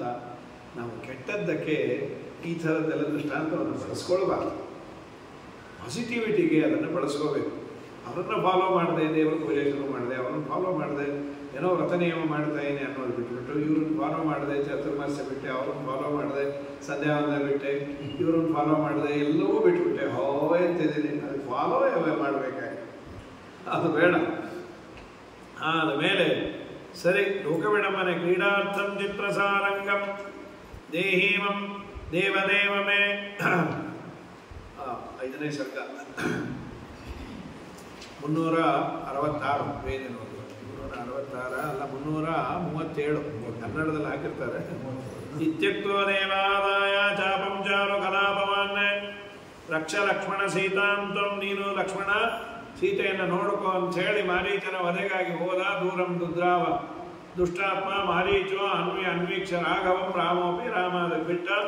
ಇವನು ಸಾಯೋಕಾಲಕ್ಕೆ ಹಾ ಲಕ್ಷ್ಮಣ ಇತಿ ವಿಕೃಷ್ಯ ಲಕ್ಷ್ಮಣ ಅಂತ ರಾಮನ ಧ್ವನಿಯಲ್ಲಿ ಬೇರೆ ಕೂಗುದ. ರಾಮ ಹೇಗೆ ಅನುಕರಣೆ ಮಾಡಬೇಕು ಮಿಮಿಕ್ರಿ ಹಾಗೆ ಮಾಡಿಟ್ಟ. ಮತ್ತು ಇವೆಲ್ಲ ನೋಡ್ರಿ ಹೇಳಿದ್ದೀವತ್ತೆಲ್ಲ ಆಗ್ತಾ ಇದೆ. ಈ ಕೆಲವು ಯಾವ್ದೋ ಫೋಟೋ ಹಾಕಿ ಯಾವ್ದೋ ಮಿಮಿಕ್ರಿ ಮಾಡಿ ಸ್ವಾಮಿಗಳು ಹೀಗೆ ಹೇಳಿದ್ರು ಅಂದ್ಬಿಡೋದು.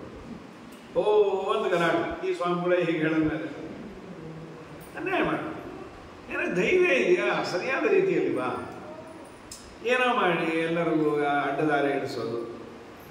ಒಂಥರ ಅವರೆಲ್ಲ ಇವ್ರನ್ನ ಅನುಕರಣೆ ಮಾಡೋರು ಅನ್ಬೇಕಷ್ಟೆ. ಮಿಮಿಕ್ರಿಯನ್ನು ನಾವು ನೀವು ಏನೋ ನಮ್ಮ ಲೆವೆಲ್ಗೆ ಮಾಡಿಕೊಡು. ಬಹಳ ದೊಡ್ಡವ್ರದ್ದೆಲ್ಲ ಮಿಮಿಕ್ರಿಯನ್ನು ಮಾಡಿ ಏನೋ ಅವ್ರು ಉಪನ್ಯಾಸ ಮಾಡುವಂತೆ ಮಾಡಿದಂದ್ರೆ ಅದು ತಪ್ಪಲ್ಲ, ಅದು ಅನುಕರಣೆ ಅಲ್ಲ.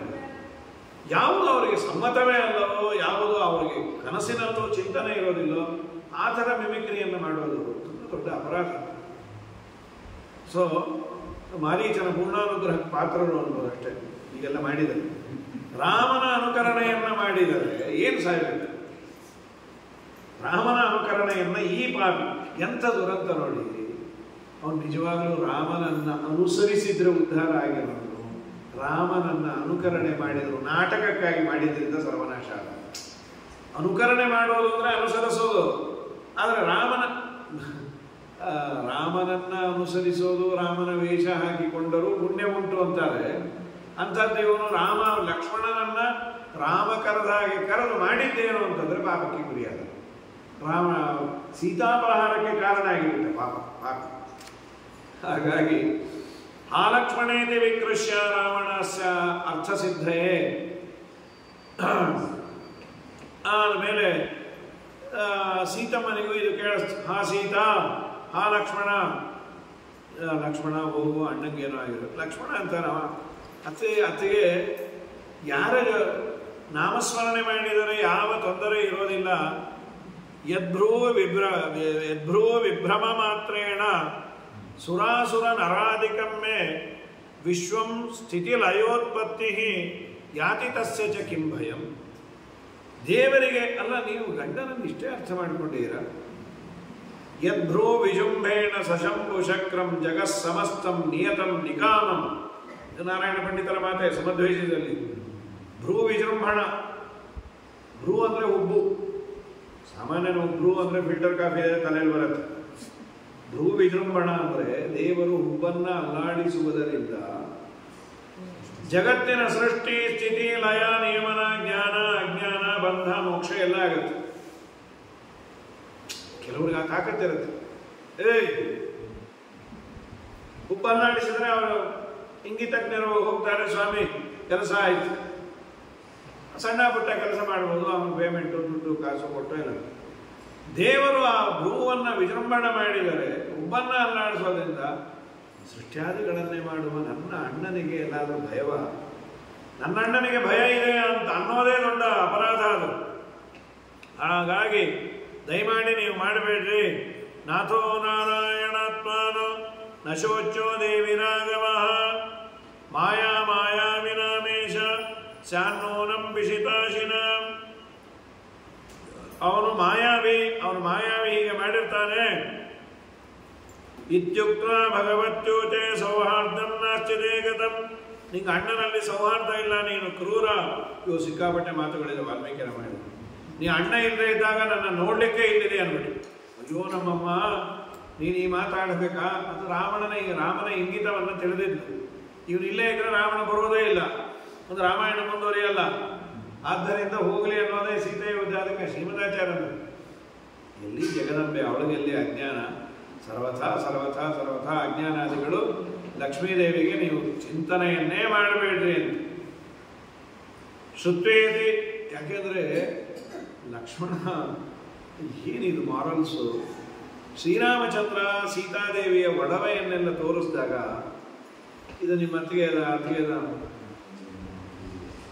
ನಂಗೆ ಯಾವುದು ಗೊತ್ತಿಲ್ಲ. ಕರ್ಣಕುಂಡಲಗಳು, ಕೇಯೂರ, ಅಲ್ಲೋ ನಿಮ್ಮ ಅತ್ತಿಗೆದು.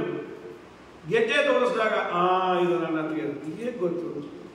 ನಾಂ ಜಾನಾಮಿ ಕೇಯೂರೇ ನಾಂ ಮಕರ ಕುಂಡಲೇ ನೂಪರಂ ತ್ವಭಿಜಾನಾಮಿ.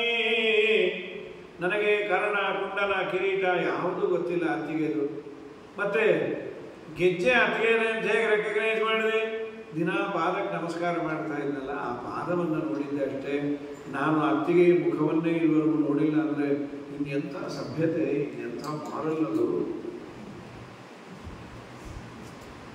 ಏನು ಆದರ್ಶಗಳು ಇವೆಲ್ಲ ಹೇಳುತ್ತಲ್ಲ. ಅದಕ್ಕೆ ಬೇಡ ಈಗಿನ ಜನಾಂಗ. ನೋ, ವಿ ಡೋಂಟ್ ಲೈಕ್ ಇದೆಲ್ಲ. ಯಾರನ್ನು ಬೇಕಾದ್ರೆ ಹೇಗೆ ಬೇಕಾದ್ರೆ ನೋಡ್ಕೋತಾ ಇರೋದು, ಆಮೇಲೆ ಹೊಡ್ಕೋತಾ ಇರೋದು. ಹಾಗಾಗಿ ಎಂಥ ಅದ್ಭುತತೆ! ಅತ್ತಿಗೆ ಮುಖವನ್ನೇ ನೋಡದಂತಹ ಅದ್ಭುತವಾದ ವ್ಯಕ್ತಿತ್ವ ಅಂದರೆ ಏನು ಆದರ್ಶ ಅದು ಲಕ್ಷ್ಮಣನದ್ದು. ಆದಮೇಲೆ ಸರಿ, ರಾಮನ ಹತ್ತಿರ ಲಕ್ಷ್ಮಣ ಬಂದಿಯಾನೆ. ಇಲ್ಲಿ ಸನ್ಯಾಸಿ ವೇಷದಲ್ಲಿ ಬಂದ್ಬಿಟ್ಟಾರೆ ರಾವಣ. ರಾಜಾ ದಶರಥಿ ರಾಮೋ ವನಂ ಪಿತ್ರಾಜ್ಞೆಯ ತಸ್ಯಾಹಂ ದಯಿತಾ ಪತ್ನಿ ಸೀತೇತ್ಥಂ ಪ್ರತ್ಯಭಾಷತ. ನೀನ್ಯಾರು? ಕಾತ್ವಂ ಕಾಂತೆಯ ನಮದ್ಯಾಂಗಿ. ನಾನು ದಶರಥನ ಸೊಸೆ, ರಾಮನ ಹೆಂಡತಿ. ಇಷ್ಟೆಲ್ಲ ಆದಮೇಲೆ ನನಗೆ ಭಿಕ್ಷಾ ಹಾಕ್ಯ. ಇಲ್ಲಿ ನಾರಾಯಣ ಪಂಡಿತರು ಇದನ್ನೇ ಹೇಳಿಬಿಡ್ತಾರೆ. ಅದೃಶ್ಯ ಶಕ್ತಿ ಶಕ್ತಾಪಿ ವಿಕ್ಷೇಪ್ತು ರಾಕ್ಷಸೇಶ್ವರಂ ವಿಶ್ವೇಶ್ವರೀತಿ ರೋಭೂತ್ಸ ಸೃಷ್ಟ್ವಾ ಪ್ರತಿಕೃತಿಂ ನಿಜಾಂ. ಯದ್ಯಪಿ ಇವನನ್ನು ಕೊಲ್ಲುವ ಸಾಮರ್ಥ್ಯ ಲಕ್ಷ್ಮೀದೇವಿಯ ಅವತಾರಳಾದ ಸೀತೆಗೆ ಇದ್ದರೂ ರಾಮನ ಇಂಗಿತವನ್ನು ತಿಳಿದು ತನ್ನದೇ ತರಹದ ಒಂದು ಪ್ರತಿಕೃತಿಯನ್ನು ಅಲ್ಲಿಟ್ಟು ತಾನು ಅಲ್ಲಿ ಹೊರಟುಬಿಟ್ಟು ಆ ಪ್ರತಿಕೃತಿ ಅದರಲ್ಲಿ ಚೇಷ್ಟೆಗೀಷ್ಟೆ ಮಾಡಿ ಇಂದ್ರದೇವರು ಇದ್ದರು. ವಿಜ್ಞಾಯ ರಾಮಸ್ಯ ಮತಂ ಸೀತಾ ಕೈಲಾಸಮಾಯಯೋ ವಂದ್ಯಮಾನ ಅವಸತ್ತತ್ರ ಶಿವಯಾ ಚ ಶಿವೇನ ಚ. ಕೈಲಾಸಕ್ಕೆ ಹೋದ್ದು, ಅಲ್ಲಿ ಕೈಲಾಸದಲ್ಲಿ ರುದ್ರದೇವರು ವಿಶೇಷವಾಗಿ ಸೀತಮ್ಮನನ್ನು ಪೂಜೆ ಮಾಡ್ತಾ ಇದ್ರು. ತಾಂ ಜಾನಕಿ ಪ್ರತಿಕೃತಿಂ ಮನ್ವಾನೋ ಜಾನಕೀಂ ಖಲಃ. ಇವಳೇ ಜಾನಕಿ ಅಂಥೇಳಿ ತಿಳ್ಕೊಂಡು ಕರೆದುಕೊಂಡು ಹೋದ. ಕರುಣಂ ಮಿಲನಾಪಾತ. ಕರುಣೆಯಿಂದ ರಾಮ ಲಕ್ಷ್ಮಣ ಎಲ್ಲಿದ್ದೀರಿ, ಯಾರೋ ನನ್ನನ್ನು ಅಪಹಾರ ಮಾಡ್ತಾ ಇದ್ದಾರೆ ಅಂತೇನು ಹೇಳಿದ್ರು. ಯಾರು ಬಂದಿಲ್ಲ. ಸರಿಗೆ ಇಮಾಮವಸ್ಥಾಂ ರಾಮಾಯ ತ್ವಮ್ರೂಹಿ ವನದೇವತೆ. ವನದೇವತೆಗಳನ್ನು ಪ್ರಾರ್ಥನೆ ಮಾಡಲು, ಅಮ್ಮ ವನದೇವತೆ, ಈ ಅವಸ್ಥೆ ನೀವು ನನ್ನನ್ನು ಕದ್ದುಕೊಂಡು ಹೋಗಿದ್ದಾನೆ ಅನ್ನೋದಾದರೂ ಮಾಹಿತಿ ಬೇಕಲ್ಲ. ನನ್ನ ರಾಮ ಮತ್ತು ಲಕ್ಷ್ಮಣನಿಗೆ ನೀನು ಹೇಳು. ಹಾಹಾ ಜಟಾಯೋ ಪಕ್ಷೀಂದ್ರ ಕ್ಷಿಪ್ರಂ ರಾಮಾಯ ವೈದ್ಯತ. ಅಪ್ಪ ಜಟಾಯು CC ಕ್ಯಾಮ್ರಾ ಥರ ನಮ್ಮ ನೋಡ್ಕೋತೀನಿ ಅಂದಿದ್ಯಲ್ಲೋ, ಜಟಾಯುವಿನ ಭೇಟಿ ಆಗುತ್ತೆ. ಅವನು ಹೇಳ್ತಾ, ಸದಾ ನಿಮ್ಮ ರಕ್ಷಣೆಯಲ್ಲಿರ್ತೇನೆ. ಆಯ್ತು, ನೀನು ಹೇಳು ರಾಮನಿಗೆ. ನಯಮ ರಾಮ ಮಹಿಷೀಂ ಮೈಜೀವತಿ ರಾಕ್ಷತ ಶೈಷ್ಯಸೇ ರಾಮ ಬಾಣೈರಿತಿ ಗೃಧ್ರೋ ಅಭ್ಯದಾಧಿಕಂ. ಬೇಕಾದಷ್ಟು ಮಾತಾಡ್ತಾನೆ. ಬೇಡೋ, ನನ್ನ ಕೊಂದೇ ಬಿಡ್ತಾನೆ ರಾಮ. ಬೇಡ ಅಂದ್ರೂ ಕೇಳಲಿಲ್ಲ. ಜಟಾಯು ಜೊತೆ ಯುದ್ಧ ಮಾಡಿ ರೆಕ್ಕೆಯನ್ನು ಕತ್ತರಿಸಾಕ್ದಾಗ ಕೆಳಗೆ ಬಿದ್ದೋಯ್ತು ಪಾಪ. ಸಂಪಾತಿ ಪಕ್ಕಿ ಸಹಜಂ ಪಾಪ ರಾವಣ ತಂಪಾವನಂ ಯದಕೃತ ಲೋಲಕ್ಷಪೇಕ್ಷಿತ ಸುಲೀಲ ಕುರಂಗವದ ಕೇಲಾವೃತೋದದಿದುನಿ. ಮಧುರಜ ಸ್ವಾಮಿಗಳನ್ನೇ ವರ್ಣನೆ ಮಾಡ್ತಾರೆ. ಲೋಲಾಕ್ಷಪೇಕ್ಷಿತ, ಚಂಚಲವಾದ ನೋಟವುಳ್ಳ ಹೆಂಡತಿ ಕೇಳದು ಅಂತ. ಸುಲೀಲ ಕುರಂಗವದ, ಅದು ಇವತ್ತಿನ ಕಾಲಕ್ಕೆ ಯಾರು ಕೇಳೋದಿಲ್ಲ ಅಂದ್ಕೊಂಡ್ರಿ, ಅವರೇ ಕಾರ್ಡ್ ತಗೊಂಡು ಸ್ವೈಪ್ ಮಾಡ್ಕೊಂಡು ಬಂದ್ಬಿಡ್ತಾರೆ.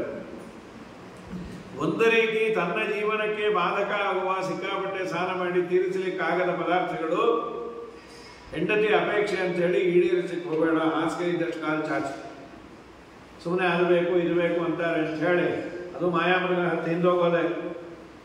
ಏನೋ ಕೆಲಸ ಇದೆ, ಸರಿ, ಬೇಕಾದಷ್ಟು ಲೋನು ಕೊಡ್ತಾರೆ, ದಿನ ಬೆಳಗಾದ್ರೆ ಬರ್ತಾನೆ ಇರುತ್ತಾರೆ. ನೀವು you are eligible for so much loan, you are eligible for loan. ಎಲ್ಲರೂ ಎಲಿಜಿಬಲ್, ಯಾರು ಎಲಿಜಿಬಲ್ ಅಲ್ಲ. ಹಾಂ, ತಗೊಂಡು ಆಮೇಲೆ ಇದ್ದಕ್ಕಿದ್ದಾಗ ಕೆಲಸವೋ ಕಾರ್ಯವೋ ಹೊಟ್ಟೋಯ್ತು ಅಂದರೆ ಮೊದಲು ಲೋನು, ಆಮೇಲೆ ಅಲೋನು. ಏಕಾಂಗಿಯಾಗಿ ಎಲ್ಲೆಲ್ಲೋ ಸಂಚಾರ ಮಾಡ್ತಾ ಯಾಕೆ ಕೆಲಸ ಹೋಯ್ತು, ಕಾರ್ಯ ಹೋಯ್ತು. ಅಲ್ಲೋ ನೀನು ಕಾರು ಮನೆ ಇದೆಲ್ಲ ಎಲ್ಲವೂ ಲೋನ್ ಮೇಲೆ ಇದೆಯಪ್ಪ, ಸಾಲಭೂಷಣ ರಾಯರಾಗ್ಬಿಟ್ಟು ನಾನು ಲಾಭ ಅಲ್ಲ.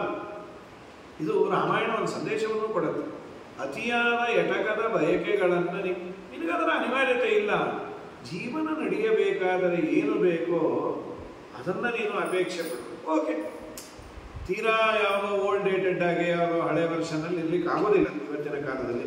ಅನಿವಾರ್ಯವಾಗಿ ಸಮಾಜಕ್ಕೆ ತಕ್ಕಂತೆ ಒಂಚೂರು ಮನೆಯನ್ನು ಸುಂದರಗೊಳಿಸಬೇಕು. ಸರಿ, ಹುಲಿ ನೋಡಿ ನರಿ ಬರೆ ಹಾಕೋತು ಅಂತ ಯಾವುದೋ ಕೋಟ್ಯಾಧಿಪತಿ ಕೋಟಿ ಇರೋರ ಮನೆಗೆ ಹೋಗಿ ಅವ್ರ ಮನೆಯ ಆ ಲಕ್ಸುರಿ ಆದಂತಹ ಸೋಫಾ ಏನು, ಅವ್ರ ಕಾರ್ ಏನು, ಅವ್ರ ಬಂಗಲೆ ಏನು, ನಿನ್ನ ಯೋಗ್ಯತೆ ಹಿಂಗೇನು ಬೇಕೋ ಅಷ್ಟನ್ನು ಮಿನಿಮಮ್ ಮಾಡು.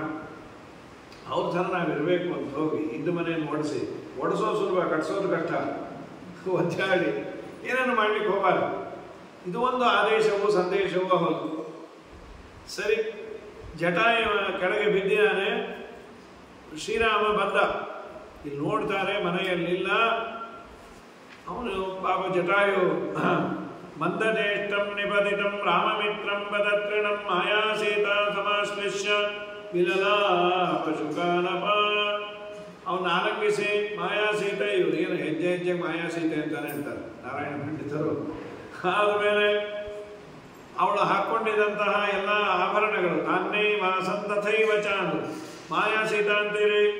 ಮತ್ತು ಆಭರಣ ಎಲ್ಲಿತ್ತು? ಭೂಷಣ ನಿದ್ವಿಧ ಭೂತ್ವ ತಾನ್ನೇ ವಾಸಂತಥೈವ ಚಾಂದ್. ಸುಂದರಕಾಂಡದಲ್ಲಿ ಶ್ರೀಮದಾಚಾರ್ಯರಂದರು ಸೀತಾ ಮೂಲ ಸೀತಮ್ಮನ ಮೇಲೆ ಇದ್ದಂತಹ ಆಭರಣ ಏನೇನು ಹೇಗಿತ್ತು ಹಾಗೆ ಅದೇ ರೀತಿಯಾದದ್ದು ಡೂಪ್ಲಿಕೇಟು ಇವಳ ಮೇಲೂ ಬಂತು.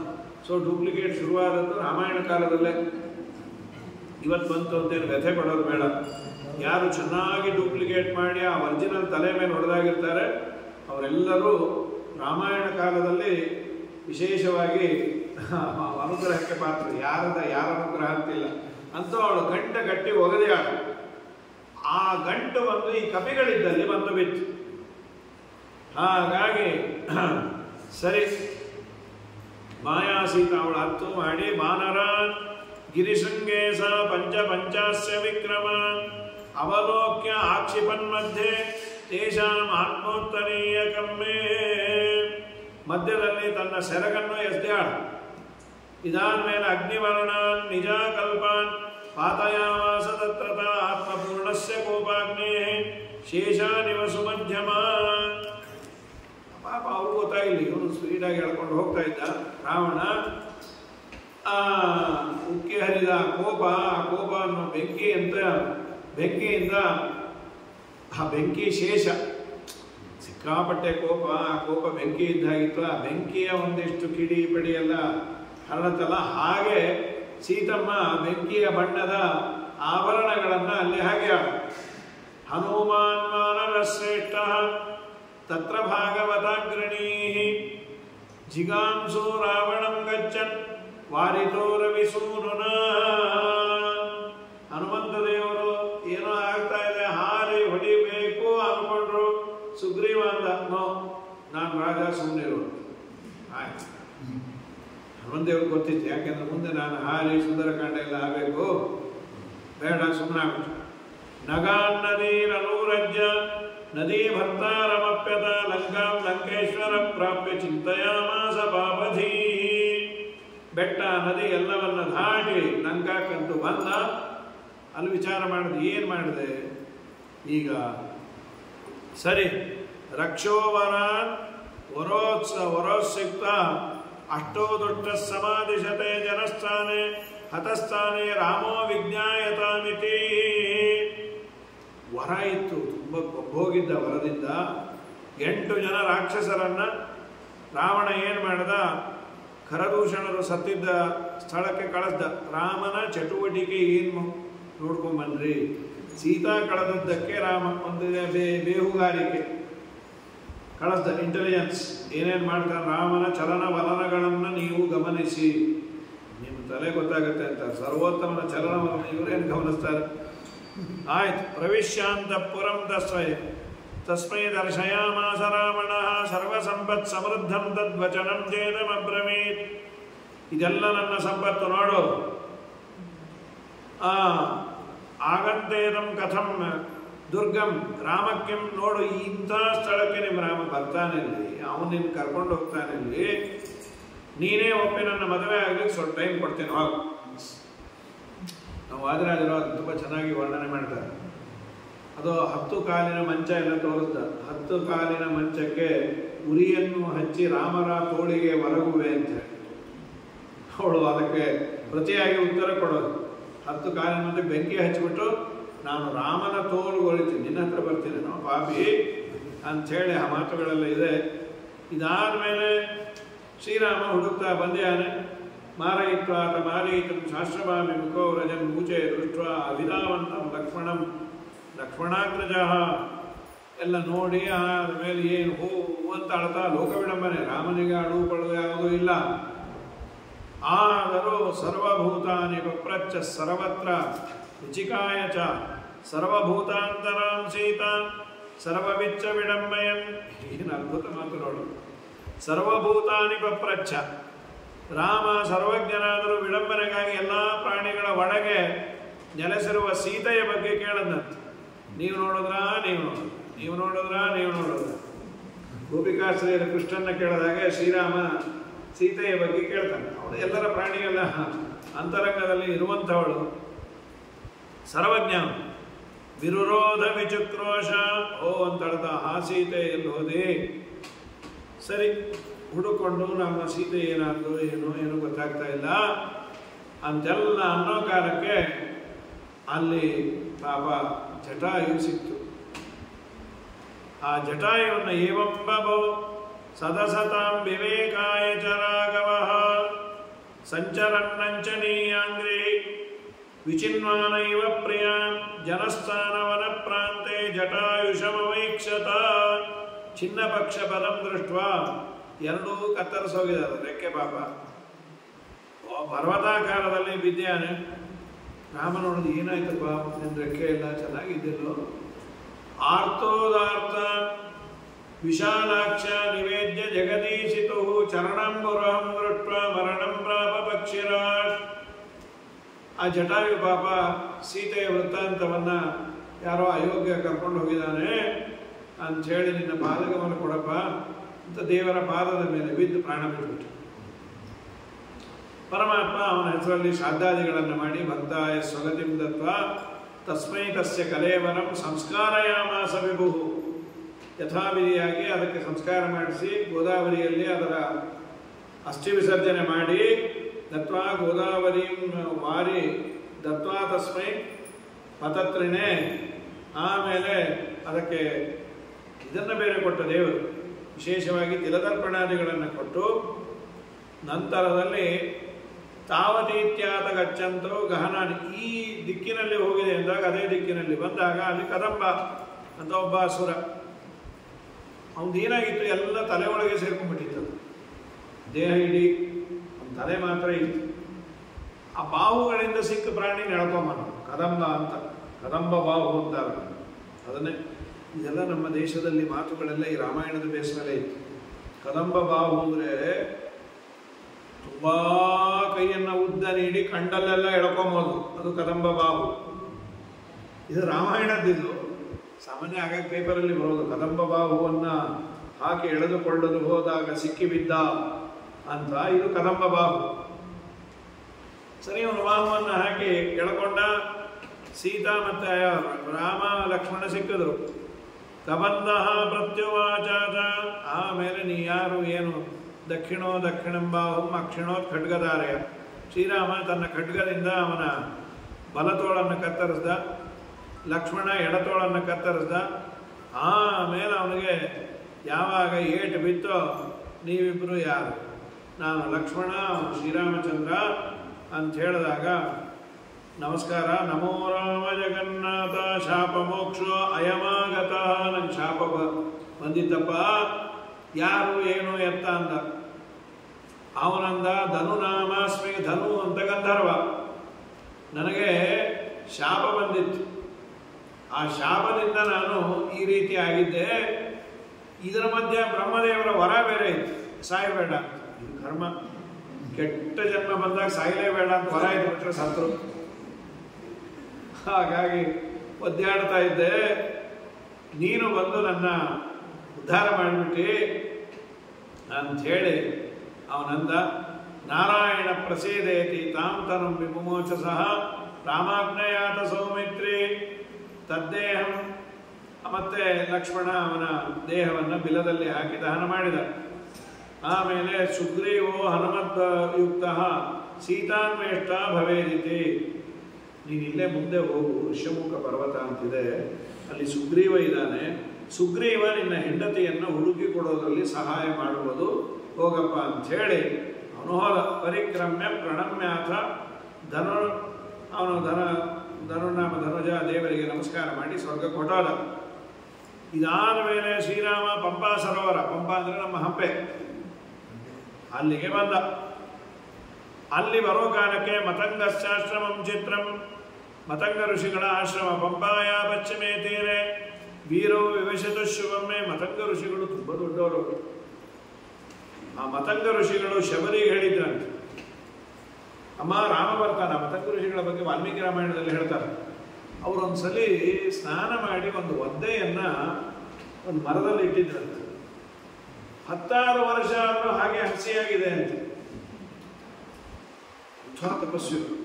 ಅವರು ಓಡಾಡಿದ ಒಂದು ಹೂವಿನ ತೋಟ ಇತ್ತು, ಅಲ್ಲಿ 365 ದಿವಸವೂ ಅಪರೂಪವಾದ ಹೂ ಬಿಡೋದಂತು. ಜ್ಞಾನಿಗಳಿದ್ದಲ್ಲಿ ಪಂಚ, ಅವರು ಸ್ನಾನ ಮಾಡಿದ ಪಂಚೆಯನ್ನು ಅಲ್ಲೇ ಬಿಟ್ಟರು, ಅದು ಒದ್ದೊದ್ದೇ ಇತ್ತು ಅಂದರೆ ನಾವು ಅದನ್ನು ಬೆದ್ದಾಗಿ ನಾವು ತಗೋತೇವೆ. ಅಯ್ಯೋ ನಮ್ಮನೆಯವರು ಹೀಗೆ ಸ್ನಾನ ಮಾಡಿದ್ರೆ ಅಲ್ಲೇ ಬಿಟ್ಟು ಬಂದ್ಬಿಡ್ತಾರೆ, ನಾನೇ ಹಿಂಡಾಕಬೇಕು ಅಂತ. ಹಾಗಲ್ಲ, ಅವರ ತಪಸ್ಸಿನ ಸಾಮರ್ಥ್ಯದಿಂದ ಒದ್ದೆ ಹಸಿತನ ಹಾಗೆ ಇತ್ತು. ಅವರಿದ್ದಲ್ಲಿ ಒಳ್ಳೆ ಎಂಥ ಬಿಸಿಲಿದ್ರು ಹೂ ಬಿಡೋದು. ಇದು ಮತಂಗ ಋಷಿಗಳ ಬಗ್ಗೆ ವಾಲ್ಮೀಕಿ ರಾಮಾಯಣದಲ್ಲಿ ಕೊಡುವ ಮಾಹಿತಿ. ಅವ್ರು ಹೇಳಿದ್ದಂತೆ ಶಬರಿಗೆ, ಆ ಮತಂಗ ಋಷಿಗಳೇ ಈ ಅಂಜನಾದೇವಿಗೂ ಹೇಳಿದ್ದು, ನೀನು ತಿರುಪತಿಗೆ ಹೋಗಿ ಆಗ ಇದಕ್ಕೆ ಏನು ವರಾಹದೇವರ ದರ್ಶನ, ಆಕಾಶಗಂಗೆಯಲ್ಲಿ ಸ್ನಾನ ಮಾಡು, ಒಳ್ಳೆ ಮಕ್ಕಳಾಗತ್ತೆ ಅಂತ. ಇಲ್ಲಿ ಶಬರಿಗೆ ಹೇಳಿದ್ದು, ಶ್ರೀರಾಮಚಂದ್ರ ಬರ್ತಾನೆ, ಅವನಿಗೇನಾದರೂ ಅರ್ಪಣೆ ಮಾಡಿ ಅವನ ಅನುಗ್ರಹವನ್ನು ಪಡಿ ಅಂತ. ಆಲೋಕ್ಯ ಲೋಕನಾಥಂ ತಂ ಸಾನುಜಂ ಸಾಶ್ರಮಂ ಗತಂ ಶಬರಿ ಪೂಜಯಾಮಾಸ. ಶಬರಿಗೆ ಏನು ಆನಂದ ಆಗೋಯ್ತೋ, ಅವಳು ಬೇಡತಿ, ಈ ಬೇಡರ ಮನೆಯಲ್ಲಿ ಹುಟ್ಟಿದವಳವಳು. ಮೂಲತಃ ಅವಳೊಬ್ಬ ಅಪ್ಸರೆ. ಅವಳು ಶಬರಿ, ಈ ಶಚಿಯ ಶಾಪದಿಂದ ಶಬರಿ ಆದದ್ದವಳು. ಇದು ಶ್ರೀಮದಾಚಾರ್ಯ ಕೊಡುವಂತಹ ಒಂದು ಸುಂದರವಾದ ಚಿಂತನೆ. ಶ್ರೀರಾಮ ದರ್ಶನದಿಂದ ಕೃತಾರ್ಥರಾಗಿ ಪುನಃ ಮೂಲ ರೂಪವನ್ನು ಸೇರಿಕೊಂಡು ಶಾಪಾದ್ವರಾಪ್ಸರಸಮೇವ ಹಿತಾಂಬಿಲೋಕ್ಯ ಶಚ್ಯಾಕೃತಾತ್ ಪತಿಪುರಸ್ತ್ವತಿ ದರ್ಪಹೇತು. ಮಹಾಭಾರತ ಏನು ಮಾಡಿದ್ಲು ಅವಳು? ಶಚಿ ಇಂದ್ರದೇವರು ಎಲ್ಲ ಕೂತಾಗ ಶ್ರೀ ಅಂತ ಇವಳ ಹೆಸರು, ಶ್ರೀ. ಈ ಸ್ವರ್ಗದಲ್ಲಿರುವ ಸಂಪತ್ತಿಗೆ ಅಭಿಮಾನಿ ದೇವತೆ ಅಂತ. ಅವಳು ಈ ಶಚಿ ಇದ್ದಾಗೆ ಇಂದ್ರನ ಮುಂದೆ ಸ್ವಲ್ಪ ಹಾವ ಎಲ್ಲ ತೋರಿಸಿ ಇಂದ್ರದೇವರು ಅವಳು ನೋಡೋ ಥರ ಅಟ್ರಾಕ್ಟ್ ಮಾಡಿದ್ರು. ಶಚಿ ಅಂದ್ರೆ ನಿನ್ನ ಮಕ್ಕಕ್ಕೆ ಇಷ್ಟ ಹಾಕ, ನನ್ನ ಮುಂದೆ ಹೀಗೆಲ್ಲ ಮಾಡ್ತೀಯ, ನೀನು ರಾಕ್ಷಸಳಾಗಿ ಹುಟ್ಟು, ಒಟ್ಟು ಭೂಮಿಯಲ್ಲಿ ಹುಟ್ಟು ಅಂದಿದ್ದು. ರಾಕ್ಷಸ ಶಬರಿ ಬಹಳ ದೊಡ್ಡವಳು. ಆಮೇಲೆ ನಂತರದಲ್ಲಿ ರಾಮನ ಅನುಗ್ರಹದಿಂದ ಅವಳಿಗೆ ಇದು ಶಬರಿ ಆದವಳು ಪ್ರಾಣತ್ಯಾಗ ಮಾಡಿ ಮತ್ತೆ ಮೂಲ ರೂಪಕ್ಕೆ ಹೋಗಿದ್ದಾಳ. ಅವಳು ರಾಮನಿಗೆ ಹಣ್ಣನ್ನು ಕೊಟ್ಟಳು. ಅದು ರಾಮನಿಗೆ ಅವಳು ಎಂಜಲ್ ಮಾಡಿ ಕೊಟ್ಟಳು ಅಂತ. ಶಬರಿ ಅಂದರೆ ಎಂಜಲು ಅಂತಾನೆ, ಹಠ ಅಂತ ತಲೆಯಲ್ಲಿ ಎಲ್ಲರಿಗೂ ಬರೋದು. ವಾಸ್ತವಿಕವಾಗಿ ಹೀಗಿದೆ. ಶಬರಿ ಏನು ಮಾಡೋಳು, ಅವ್ರು ಹೇಳಿದ್ರು ರಾಮನಿಗೆ ಒಳ್ಳೆ ಪದಾರ್ಥವನ್ನು ಕೊಡು. ಅರಣ್ಯದಲ್ಲಿದ್ದರಿಂದ ಈ ಮಾವಿನ ಹಣ್ಣು ಇದನ್ನೆಲ್ಲ ಅವಳು ಸಂಗ್ರಹ ಮಾಡಬೇಕಾದ್ರೆ ಒಂದು ಮರದ ಹಣ್ಣನ್ನು ಕಿತ್ತಿ ಕಚ್ಚೋಳು. ಅದು ತುಂಬ ಸಿಹಿ ಇದೆ ಅಂತಾದರೆ ಆ ಹಣ್ಣನ್ನು ಕೊಟ್ಟಿದ್ದಲ್ಲ, ಆ ಗಿಡದ ಹಣ್ಣನ್ನೆಲ್ಲ ನನ್ನ ರಾಮನಿಗೆ ಅಂತ ಹೇಳೋದು. ಇವತ್ತು ಇದೆಲ್ಲ ಹೇಳಿದ್ರೆ ಯಾರು ಅದನ್ನು ವಿಶ್ವಾಸವೂ ಮಾಡೋದಿಲ್ಲ, ಸಹಜವಾಗಿದೆ ಅಂದ್ಕೊಳ್ರಿ. ಭಗವಂತ ಅವಳಿಗೆ ಅನುಗ್ರಹವನ್ನು ಮಾಡ್ಯ. ಚದುರೆ ಶಬರೀತ ಬದರಿಯ ಫಲವನು ಮುದದಿ ಸೇವಿಸಿದ ರಾಮರೇ ವಿದುರನ ಕ್ಷೀರಕ್ಕೆ ಒದಗಿ ಪೋದ ಪದುಮಾನಾಭ ಶ್ರೀ ಕೃಷ್ಣ ಹರೇ ಜೈ ಜಯ ರಾಮ ಹರೇ ಜೈ ಜೈ ಕೃಷ್ಣ ಹರೇ. ಆ ಶಬರಿಯನ್ನ ಅವಳ ಫಲವನ್ನು ಸ್ವೀಕಾರ ಮಾಡಿ, ಮುಖ್ಯವಾಗಿ ಭಗವಂತ ಭಕ್ತಿಯಿಂದ ಅರ್ಪಿಸಿದಾಗ ಏನೇ ಕೊಟ್ಟರು ತಗೊಳ್ತಾನೆ ಅನ್ನೋದು ಅಲ್ಲಿ ತಾತ್ಪರ್ಯ. ಶಬರಿಯನ್ನು ಉದ್ಧಾರ ಮಾಡಿದ. ಈಗ ದೇವರ ಪೂಜೆಗೆ ಅಂತ ಹೂವು ತಗೊಳ್ತೇವೆ, ಅವ್ರ ಹತ್ರ ಕಟ್ ಮಾಡಕ್ಕೆ ಏನಿರಲ್ಲ, ಅಲ್ಲಿಂದ ಕಚ್ಕೊಟ್ಟು ಬಿಡ್ತಾರೆ. ಏನಮ್ಮ ಕಚ್ಚುತ್ತಾ ಇದೆ? ಏನ್ ಸರ್ ರಾಮಾಯಣ ನಿಮ್ಗೆ ಗೊತ್ತಿಲ್ವಾ? ಶಬರಿ ಕಚ್ಚಲಿಲ್ವಾ? ನೀನ್ಯಾರು? ನಾವು ಅವ್ರ ಥರಾನೆ. ಅವಳು ಶಬರಿ, ನೀನ್ ಡಬರಿ ಅಟ್ಟೆ. ನೀನು ಶಬರಿಯಲ್ಲಿ ಒಂದು ಪಾತ್ರ ಒಂದು ಪ್ರಸಂಗದಲ್ಲಿ ಒಂದಾಗಿದೆ, ಶುದ್ಧವಾಗಿ ಮಾಡಬೇಕು ಅನ್ನೋದು ಅದರ ಅಭಿಪ್ರಾಯ. ಈಗ ಅದನ್ನೆಲ್ಲ ಹೇಳೋದೇ ಕಷ್ಟ. ಅದರಲ್ಲೂ ಈ ಥರ ಎಲ್ಲ ಕಡೆ ಹೋದಾಗ ಯಾರು ಏನು ಮಾಡ್ಕೋತಾರೋ ಮಾಡ್ಬೋದು. ಹಾಗಾಗಿ ಏನಂದ್ರೂ ಕಠಿಣ ಇದೆ, ಶುದ್ಧವಾಗಿರ್ಬೇಕು ಅನ್ನೋದು ಅಷ್ಟಲ್ಲೇ ತಾತ್ಪರ್ಯ. ಯಾಕೆಂದರೆ ರಾಮಾರ್ಚನೆಯೋನ ಏತಪ್ರಸೂನ ದ್ವಾಭ್ಯಾಂ ಭಗವತ್ ಪ್ರಯತ್ನ ಏಕೇನ ದೋಷ್ಟಾನಯತೋಗಿ ಇಂದ್ರ ಸಂಜೀವನ ಅಜಾಶ್ರಯ ಮತ್ಸ್ಯನಾಭೂತ ಅಂತ ಹೇಳಿ ರಾಮನ ಪೂಜೆಗಾಗಿ ಹೂವನ್ನು ತರಬೇಕಾದ್ರೆ ಹನುಮಂತ ದೇವರಿಗೆ ಆದಷ್ಟು ತೊಂದರೆ. ಸಂಜೀವನ ಪರ್ವತ ತರಬೇಕಾದ್ರೂ ಆಗಲಿಲ್ಲ ಅಂದರೆ ಆ ಹೂವು ಅಷ್ಟು ಭಾರ ಇತ್ತು ಅಂತಲ್ಲ, ಅದರ ವಾಸನೆ ಮೂಗಿಂದ ನೋಡಿರಬಾರ್ದು, ಅದನ್ನು ಬಟ್ಟೆಯಲ್ಲಿ ಕಟ್ಕೊಂಡಿರಬಾರ್ದು, ಕೆಳಗಿಟ್ಟಿರಬಾರ್ದು, ಏನು 108 ಪ್ಯಾರಾಮೀಟರ್ಸ್ ಎಲ್ಲವನ್ನೂ ಪರಿಪಾಲನೆ ಮಾಡಿ ತಂದರು ಅನ್ನೋದು ತಾತ್ಪರ್ಯ. ಶುದ್ಧವಾಗಿ ದೇವರಿಗೆ ಅರ್ಪಿಸುವ ಹೂವನ್ನು ನಾವು ವಾಸನೆ ನೋಡಿರಬಾರ್ದು, ಕಡೆ ಇಟ್ಕೊಂಡಿರಬಾರ್ದು, ಕದ್ದಿರಬಾರ್ದು, ಅಕ್ರೀತಾನೆ 108 ಹೇಳ್ತಾರೆ ಟೀಕಾಗತ್ವಾರದು ಪದ್ಯಮಾಲದಲ್ಲಿ. ಆ ಹೂವು ಹೇಗೆ ತರಬೇಕು ಏನು ಎತ್ತ ಅಂತ ಅಷ್ಟೇ ಅದರಲ್ಲಿ ನೈರ್ಭರ್ಯ ತಾತ್ಪರ್ಯ.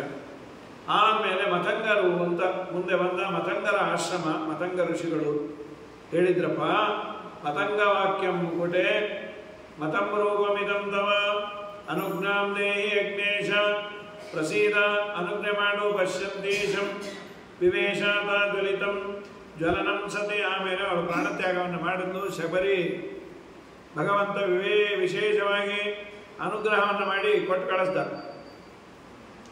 ಇದಾದ ನಂತರದಲ್ಲಿ ಪರಮಾತ್ಮ ಲವಂಗಮಾನಂ ಗತಾದಿರಾಜ್ಯಂ ಲವಂಗಮಕ್ಕೇಸರಿ ನಾಮಧೇಯ ಮೇರಾ ಉವಾಸಂಜನಯ ಸುಗಾತ್ರ ಶಚ್ಚಾ ಶಚೀಕಾಂತ ಇವದ್ಯುಲೋಕೇ. ಕಿಷ್ಕಿಂಧಾಕಾಂಡದ ಪ್ರಾರಂಭದಲ್ಲಿ ಹನುಮಂತ ದೇವರ ಉತ್ಪತ್ತಿಯನ್ನು ಹೇಳ್ತಾರೆ. ಕೇಸರಿ ಅನ್ನೋ ಕಪಿ ಹಂತುಂ ಭರದ್ವಾಜಮಭಿದ್ರವಂತಂ ಸಿಂಧೂಸ್ತಟೆ ಅಮುನ್ಮದಂಧಮ್ಮೆ. ಸಿಂಧುವ ನದಿ ತೀರದಲ್ಲಿ ಭರದ್ವಾಜರ ಆಶ್ರಮ ಇತ್ತಂತೆ. ಆ ಭರದ್ವಾಜರನ್ನು ಕೊಲ್ಲಿಕ್ಕೆ ಒಂದು ಆನೆ ಓಡಿ ಬಂತು. ಆ ಮದ್ದಾನೆಯನ್ನು ದೂರದಿಂದಲೇ ನೋಡಿ ಕೇಸರಿ ಅನ್ನೋ ಕಪಿ ಕೊಂದಾಕಿದ್ದ. ಅದನ್ನು ಕೊಂದು ಭರದ್ವಾಜರನ್ನು ಉಳಿಸಿದ್ರು. ಅವರು ವಿಶೇಷವಾಗಿ ನಿಂಗೆ ಒಳ್ಳೆ ಮಗ ಆಗಲಿ ಅಂದರು. ಆ ಕೇಸರಿ ಅನ್ನೋ ಕಪಿಯ ಮಗನೇ ನಮ್ಮ ಹನುಮಂತ ದೇವರು. ಅಂದರೆ ಒಳ್ಳೆಯ ಮಕ್ಕಳಾಗಬೇಕಂದ್ರೆ ಅಪ್ಪ ಅಮ್ಮನ ಪುಣ್ಯ ಬೇಕು ಅನ್ನೋದು ಮುಖ್ಯ ಕಾರಣ. ಪುಣ್ಯ ಇಲ್ಲ ಅಂತಾದರೆ ಮಕ್ಕಳಾಗ್ಬೋದು, ಏನು ಮಕ್ಕಳು ಎಲ್ಲರೂ ಹರಿವಂಶ ಕೇಳಲೇಬೇಕಾ, ಎಲ್ಲರೂ ಭಾಗವತ ಏನಿಲ್ಲ, ಭಾಗವತ ಕೇಳದೇ ಇದ್ದವರಿಗೆ ಬೇಕಾಗಿರುತ್ತೆ.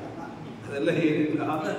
ಯೋಗ್ಯವಾದ ಮಗು ಆಗಬೇಕು ಅಂತಂದರೆ ಒಳ್ಳೆಯ ಸಂಸ್ಕಾರವಂತರಾಗಬೇಕು ಅನ್ನೋದು ತಾತ್ಪರ್ಯ. ಯದಿ ಪ್ರಸನ್ನ ಭಗವತ್ತಮಾಮೇ ಸುತಂ ವೃಣೆ ಸರ್ವಗುಣಾಭಿರಾಮಂ. ಅವರು ಕೇಳೋದು, ತಾವು ಪ್ರಸನ್ನರಾಗಿದ್ದರೆ ನಂಗೆ ಒಳ್ಳೆ ಭಗವದ್ಭಕ್ತನಾದ ಮಗನನ್ನ ಹುಟ್ಟುವಂತೆ ಅನುಗ್ರಹ ಮಾಡಿ ವಿನಾಮುಕುಂದಂ ಏವಂ ಸವರೇ.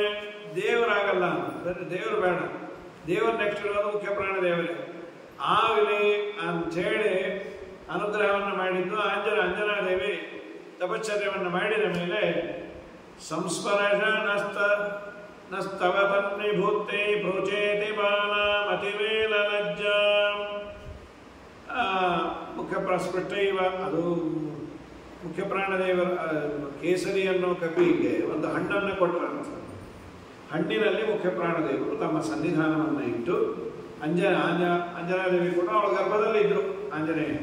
ಆಮೇಲೆ ಯಾಕೆಂದರೆ ನಮ್ಮ ಶ್ರೀನಿವಾಸ ಕಲ್ಯಾಣದಲ್ಲಿ 10 ತಿಂಗಳಾದ ಮೇಲೆ ಹಡದು ಮುದ್ದಾದ ಮಗು ಹಡಿಯೋ ಕಾಲಕ್ಕೆ ಅವರು ಹುಟ್ಟೋ ಕಾಲಕ್ಕೆ ಎಲ್ಲ ಇತ್ತಂತೆ. ಈ ಉಡುದಾರ ಬಂಗಾರದ್ದು ಅದನ್ನೇ ಹೇಳಿದ್ದು ವಿಜಯದಾಸ. ಹೇಮಕಚೂಟ ಉಪವೀತ ಧರಿಪ ಮಾರುತ ಕಾಮಾನಿ ವರ್ಗರಹಿತ ಕಾಮಾದಿ ವರ್ಗರಹಿತ ವ್ಯೋಮಾದಿ ಸರ್ವವ್ಯಾಪುತ ಸತತ ನಿರ್ಭೀತ ರಾಮಚಂದ್ರನ ನಿಜದೂತ ರಾಮಚಂದ್ರನ ನಿಜದೂತ ಯಾಮಯಮಕ್ಕೆ ನಿನ್ನಾರಾಧಿಪುರಕ್ಕೆ ನೇಮಿಸಿ ಪ್ರತಿದಿನ ಈ ಮನಸ್ಸಿಗೆ ಸುಖ ಸೋಮವ ತೋರಿತ ಪಾಮರಮತಿಯನು ನೀ ಪಾಲಿಪುದು ಪವಮಾನ ಪವಮಾನ ಪವಮಾನ ಜಗದ ಪ್ರಾಣ. ಹನುಮಂತ ದೇವರ ಅವತಾರವೇ ಹೀಗಾಗಿದೆ. ಸಣ್ಣ ಕೂಸಿದ್ದಾಗೆ ಮೇಲೆ ಹಾರದು ಬಾಲ್ ತಗೋತೀನಿ. ರಾಹು ಕೆಂಪುಗಿದ್ದ, ಸೂರ್ಯನ ಹಿಡಿಬೇಕು ಅಂತ ಅವನ್ನ ಹಿಡ್ಕೊಳ್ಳಿಕ್ಕೆ ಹೋದಾಗ ಇಂದ್ರದೇವರ ಹತ್ರ ಓಡಿಬಿಟ್ಟ. ಸ್ವಾಮಿ ಇದು ಯಾವುದೋ ಮಗು ನನ್ನೇನೋ ಮಾಡಿಟ್ಬಿಡತ್ತೆ. ಇಂದ್ರದೇವರು ವಜ್ರಾಯುಧದಿಂದ ಹೊಡೆದು ಆಗ ಮೂತಿ ದಪ್ಪ ಆಯಿತು ಅಂತಿದೆ ವಾಲ್ಮೀಕಿ ರಾಮಾಯಣದಲ್ಲಿ, ಉತ್ತರಕಾಂಡದಲ್ಲಿ ಉಂಟು. ನಮ್ಮ ನಾರಾಯಣ ಪಂಡಿತರಂದ್ರು ಭಂಗೇ ಪ್ರಸಕ್ತೇ ಪಿನ ಭಂಗ ಮಾಪ. ಹೊಡೆದಿದ್ದು ನಿಜ ಇಂದ್ರದೇವರು ವಜ್ರಾಯುಧದಿಂದ. ಏನಾಯಿತು ಪ್ರಾಣದೇವರ ಮೂತಿಗೆ? ಮೂತಿಗೆಲ್ಲ ವಜ್ರಾಯುಧ ಬೆಂಡ ಬಿಡ್ತು ಅಂತ. ಭಂಗೇ ಪ್ರಸಕ್ತೇ ಬೇಕು, ವಜ್ರಾಯುಧದಿಂದ ಹೊಡೆದ್ರೆ ಮೂತಿನೇ ಹೊಡೆದಬೇಕು. ಆದರೆ ಇವರು ನಮ್ಮ ವಾಯುದೇವರು ಮಹಾಗಟ್ಟಿ. ಆದ್ದರಿಂದ ಏನಾಗಿಲ್ಲ ಅಂತ ವಾಯುದೇವರ ಮಹಿಮೆಯನ್ನು ಶುರು ಮಾಡಿ ನಾಳೆ ದಿವಸ ಮುಂದಿನ ನೋಡು. ಹರಯೇ ನಮಃ. ಶ್ರೀಕೃಷ್ಣ.